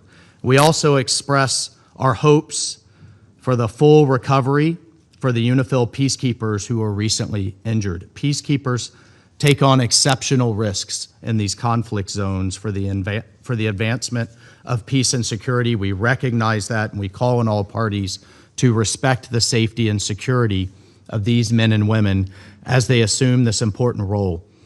Colleagues, the international community must unite in supporting the Lebanese government and our Israeli partners in the full implementation of Resolution 1701. I think we've seen real progress in that regard.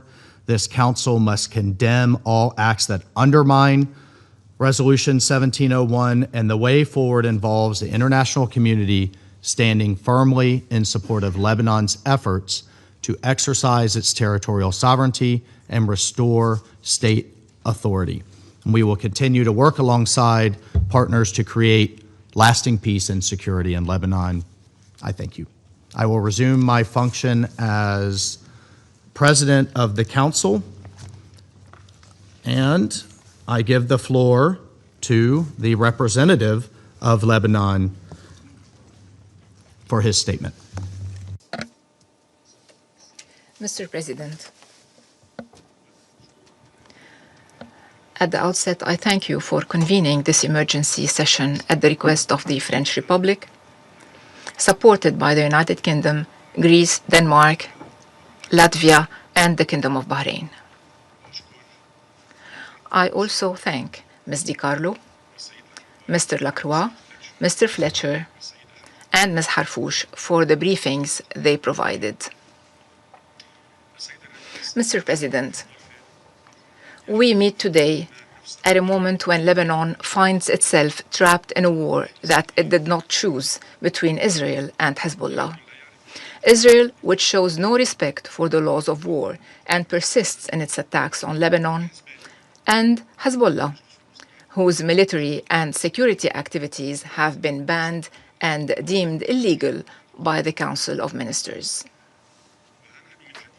Once again, we are confronted with a painful reality that serves neither Lebanon nor the Lebanese people, who are facing death, devastation, and displacement. The number of Lebanese displaced has reached nearly 1 million, many of whom without shelters befitting human dignity. Every morning, we wake up to new casualties among innocent people, including women and children, and to warnings to evacuate entire areas and destruction of both private and public property. This creates extremely difficult conditions for the Lebanese government, which is striving to put Lebanon back on the path of recovery and reform and to rebuild its institutions. Mr. President, we wish to highlight that the Lebanese government has clearly expressed its full rejection and condemnation of the rocket attack claimed by Hezbollah on the 2nd of March. As we informed you in our letter on that same day, our government affirmed that this attack contradicts its decisions regarding the exclusive authority of the Lebanese state over matters of war and peace, and contradicts the principle of refusing to drag Lebanon into the ongoing regional war. This act also constitutes a violation of the cabinet's resolutions and aims at undermining the credibility of the Lebanese state. Mr. President, in our modern history, no Lebanese government has demonstrated this level of courage and determination to reclaim the state authority, to restrict weapons to legitimate state institutions, and to extend the state's control exclusively through its own forces over all Lebanese territory, in implementation of the Ta'if Agreement, which stipulated the dissolution of all Lebanese and non-Lebanese militias and the handover of their weapons to the Lebanese state, and to extend the state authority over all its territories, and in implementation of relevant international resolutions, including 1701, and an implementation of the government's ministerial declaration and related decisions, particularly the decision adopted on the 5th of August 2025. We recall that on the 2nd of March, the government issued a decision requiring the immediate prohibition of all Hezbollah military and security activities, deeming them illegal and compelling Hezbollah to hand over its weapons to the Lebanese state and to confine its work exclusively to political activity within constitutional and legal frameworks. On the 5th of March, the Lebanese government adopted an additional decision tasking the security institutions with verifying the presence of members of the Iranian Revolutionary Guard in Lebanon and deporting them immediately upon identification. Another decision was issued requiring prior authorization for issuing entry visas to Iranian nationals seeking to visit Lebanon. Mr. President, we will not accept a return to the past. The Lebanese people do not want war, and the Lebanese government is moving forward in implementing its decisions and will not backtrack. However, our priority today is to stop this war, to protect our country and ensure the security and safety of our people. It is our right to live in peace and security in our homeland and our region.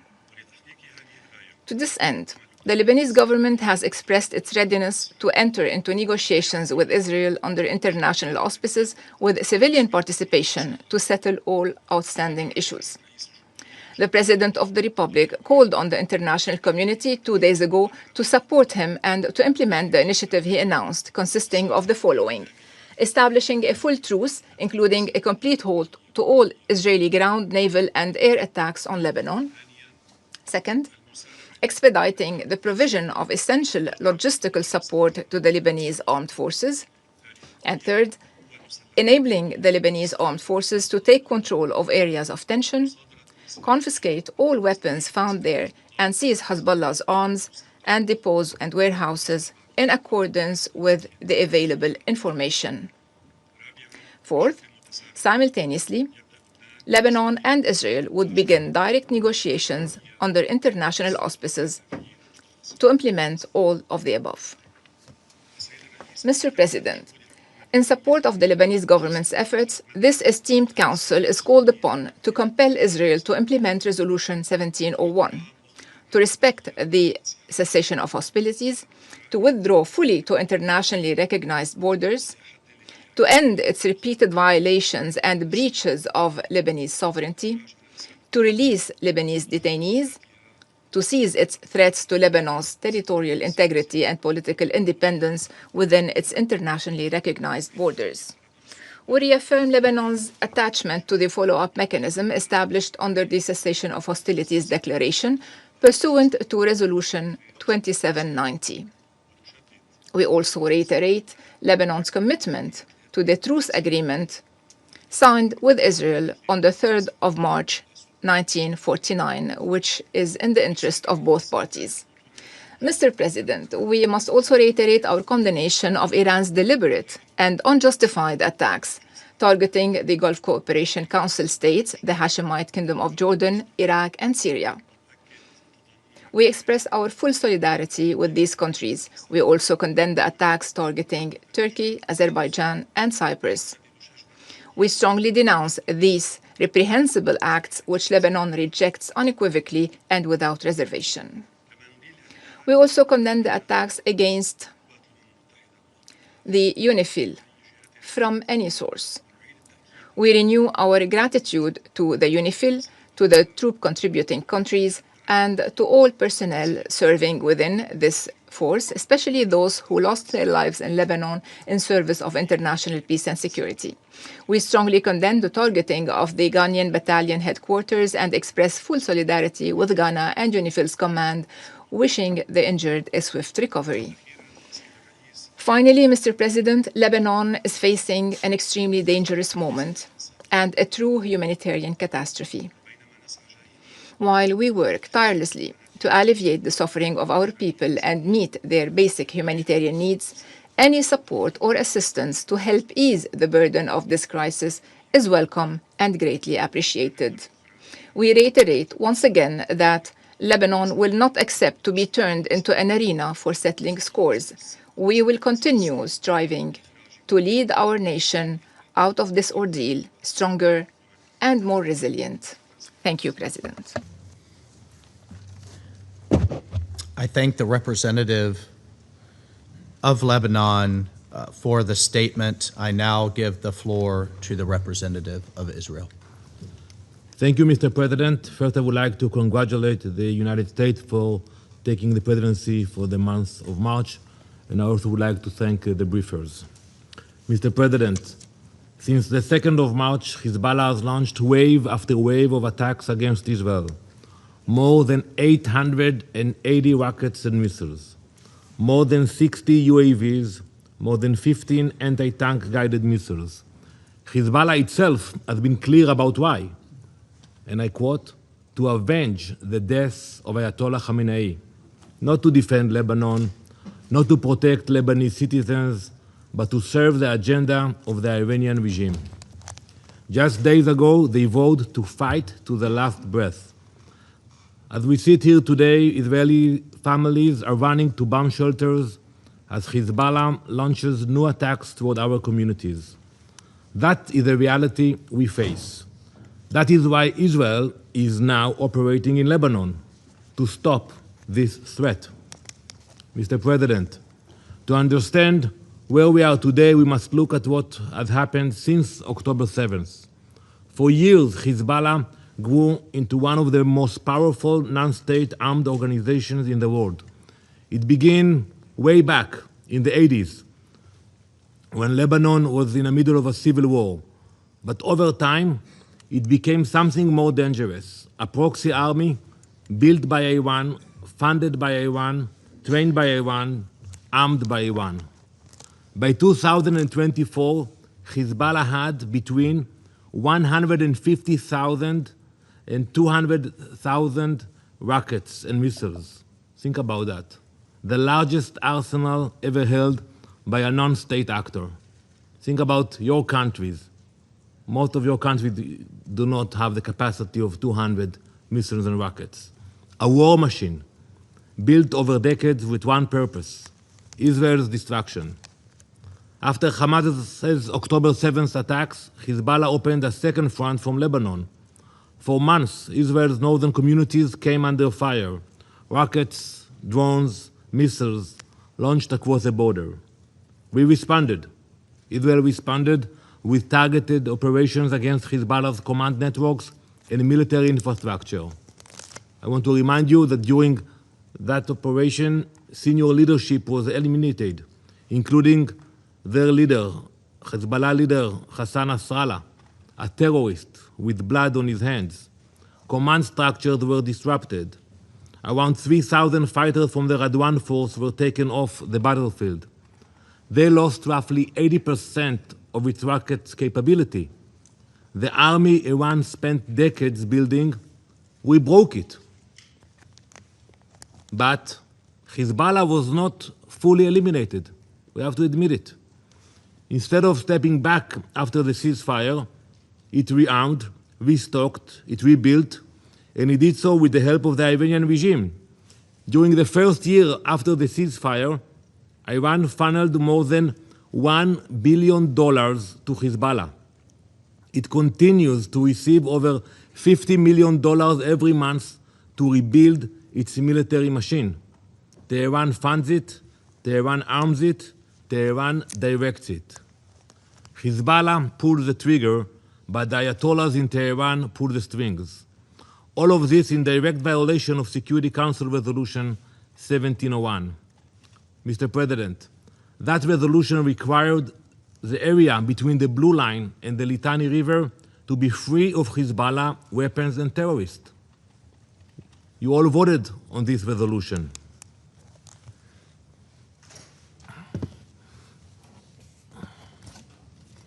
I want to show you this map, which shows launch sites used by Hezbollah to fire rockets, missiles, and drones toward Israel. You know, look where they are. All those dots are south of the Litani River. Hezbollah should not be there. And from these locations, on the first day of these attacks, Hezbollah launched missiles toward Israel. You know, one of the village here, the village of Bargoz, small village. We have the intel about it.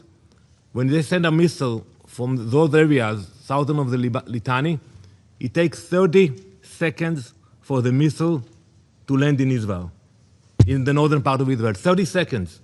Imagine for a minute that you are driving with your family in your car, and you hear the sirens, and you have 30 seconds. You have to stop the car, you have to look for a shelter, and you have to decide which child you take first to the shelter if you cannot carry all of them. 30 seconds, that's what it takes.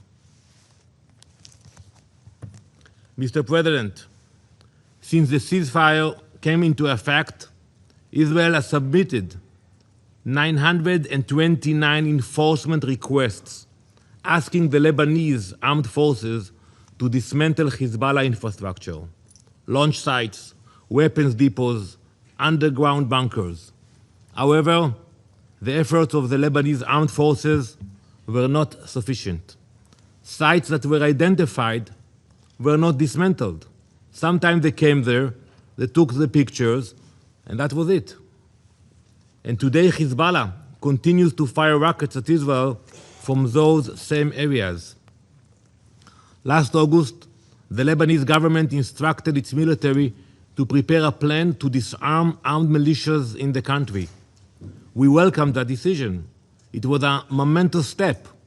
We also commend the recent statements of Prime Minister Salam declaring Hezbollah's current military activity against Israel illegal. Those are the right words, but the reality on the ground tells a different story.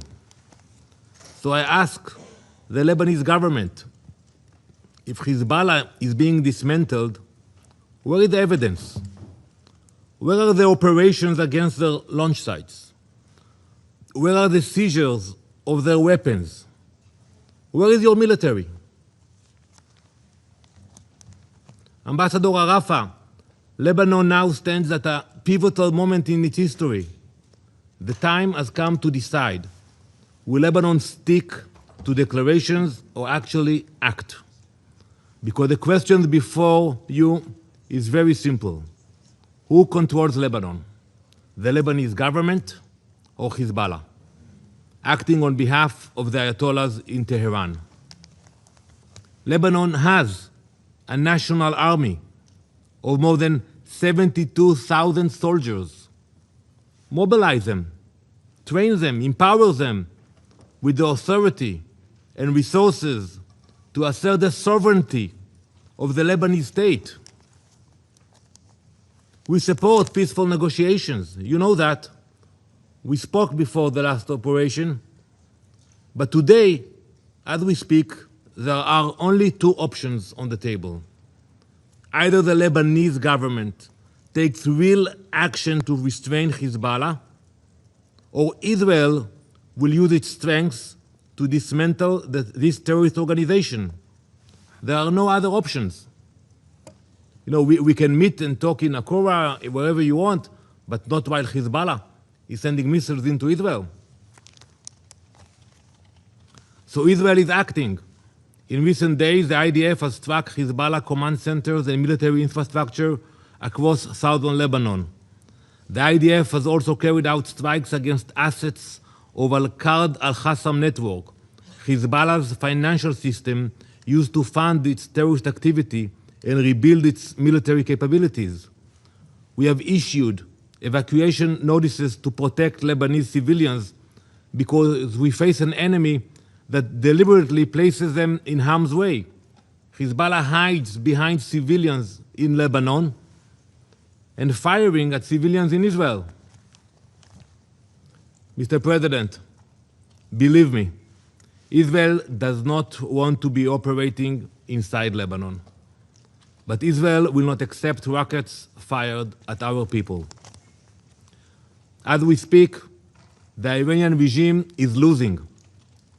And like many failing regimes, it is lashing out at its neighbors across the region, indiscriminately attacking civilians. You will meet at 3 p.m. to discuss that. And its proxy Hezbollah is doing exactly the same to Israel. Many countries in our region have drawn the right conclusion. They are distancing themselves from Tehran, strengthening their defenses, protecting their sovereignty. Lebanon now faces that same choice. Israel will continue confronting the terror network built by Tehran, and we will do whatever is necessary to ensure that rockets and terror can no longer threaten our people. Thank you, Mr. President. I thank the representative for Israel for the statement. I now give the floor to the representative of the Syrian Arab Republic. Thank you, Mr. President. I thank you for holding this important meeting. We also thank the Permanent Mission of France for its request to hold this emergency meeting alongside other countries. I would also like to thank briefers. The Syrian Arab Republic is concerned by the dangerous escalation in the region with its grave political, security, and economic repercussions, including on the brotherly country of Lebanon, its people, and its infrastructure. Syria reaffirms its support to the safety and security of Lebanon. We denounce the escalation and the bombing of Lebanon, as it will hinder the role of the Lebanese state to implement its functions and responsibilities, including its efforts to disarm Hezbollah.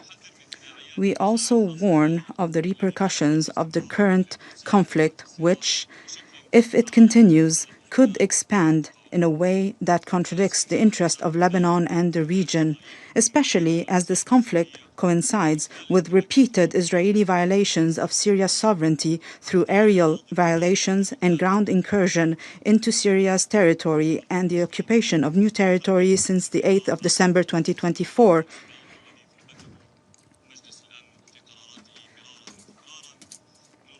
We also welcome in this regard, Mr. President, and we thank the efforts of the United States, led by President Trump, for its role to mediate to resolve this issue. Mr. President, Syria rejects the policies of displacing civilians under the threat of bombing and destruction, as this has grave humanitarian repercussions on Lebanon and Syria, and they will be difficult to contain. Moreover, Syria welcomes the decision of the Lebanese government to reject any military or security activities from Lebanon outside the legal state's institutions. This same decision bans Hezbollah's security and military activities and compels Hezbollah to hand over its weapons to the Lebanese state in order to consecrate the state's monopoly on weapons and strengthen its sovereignty over its territory. Mr. President, since the fall of the former regime and to this day, Syria and Lebanon have adopted a new approach in their bilateral relations based on mutual respect and common interest. As a result, a number of official visits between the two countries were held to discuss political and technical issues.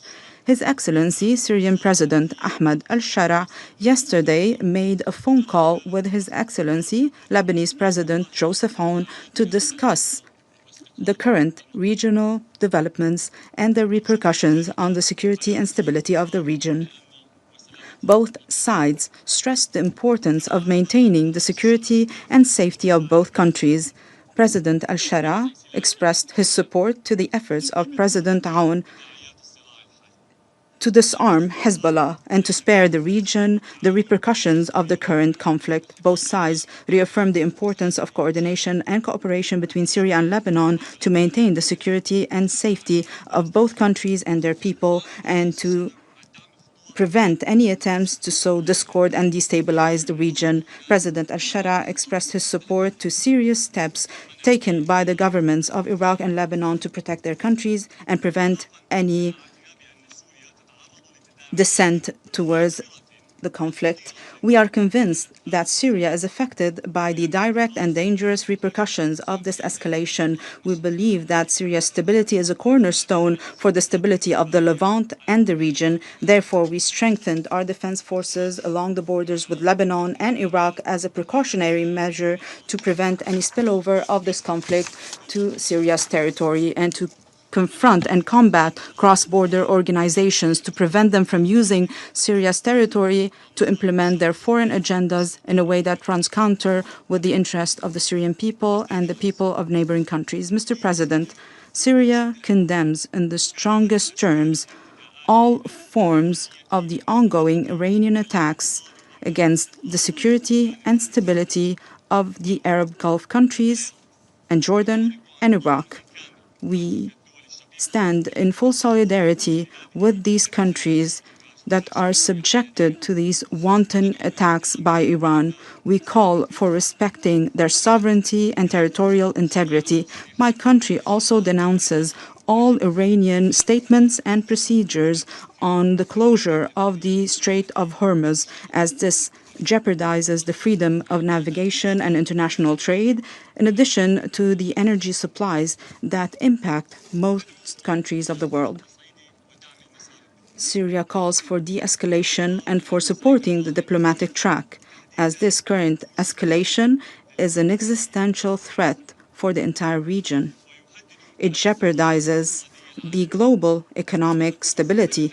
Syria reaffirms its full and continued support to all efforts to strengthening stability in the region, to give precedence to dialogue and peaceful settlement to resolve the issues of the region and guarantee security and stability for all countries in the region. We also call on the Security Council to compel Israel to end its attacks against Lebanon and the Lebanese people. We reaffirm the unity and territorial integrity of Lebanon. We reaffirm the important role of the Lebanese armed forces as the guarantor of the security and stability of Lebanon. We also reaffirm the importance of preserving the safety of UNIFIL personnel in Lebanon and UNDOF in Syria. We denounce the attack against UNIFIL last Friday, which injured 3 peacekeepers. In conclusion, Mr. President, in solidarity with our brethren in the Arab Gulf countries and Jordan, Syria has co-sponsored the draft resolution before the Security Council tabled by the Kingdom of Bahrain on their behalf, which condemns the unjustified Iranian attacks and that calls for their end immediately. We call on all member states in your council to vote in favor of this resolution. I thank you. I thank the representative of Syria for the statement. I now give the floor to the representative of Cyprus. Thank you, Mr. President. Allow me first to congratulate you for the assumption of the presidency of this council and to thank the briefers for their updates. Madam President, Cyprus is a UN and EU member state most closely connected to the region, and Lebanon is not a distant issue for us. President Christodoulidis, also as Cyprus holds the rotating presidency of the Council of the European Union, has been in constant touch with President Danon as regards the escalating situation. We call on all parties to exercise utmost restraint. Civilians must always be protected, and international humanitarian law must always be respected as well. We condemn the attacks carried out by Hezbollah against Israel following the former's decision to align with the Iranian attacks. At the same time, while Israel has the right to self-defense in line with international law, We are concerned about the intensification of military operations which have caused mass displacement. Cyprus is steadfast in its support for Lebanon's independence, sovereignty, and territorial integrity. We therefore welcome the recent decision of the Lebanese government to prohibit military and security activities and to disarm Hezbollah. We also welcome the public statements of the Lebanese Foreign Minister Raghi, who conveyed his strong condemnation of the reported drone attacks that may have originated from Lebanese territory towards the island of Cyprus. Strengthening state authority across the entire territory of Lebanon is essential. The monopoly on legitimate force must rest solely with the Lebanese armed forces. Cyprus has long supported the Lebanese armed forces and will continue to do so as a strategic priority. We will continue providing training and financial assistance, including through our participation in the Military Technical Committee for Lebanon. The full implementation of the United Nations Security Council Resolution 1701 remains essential for restoring stability along the Blue Line. Cyprus condemns the attacks against UNIFIL and reiterates its strong support to the force and its mandate. Allow me also to express our solidarity with the Ghanaian government whose contingent was attacked. UNIFIL peacekeepers' safety and security must be ensured at all times. Diplomacy remains the best path forward to lasting de-escalation. I thank you, Mr. President. I thank the representative of Cyprus for the statement. There are no more names inscribed on the list of speakers, and the meeting is adjourned.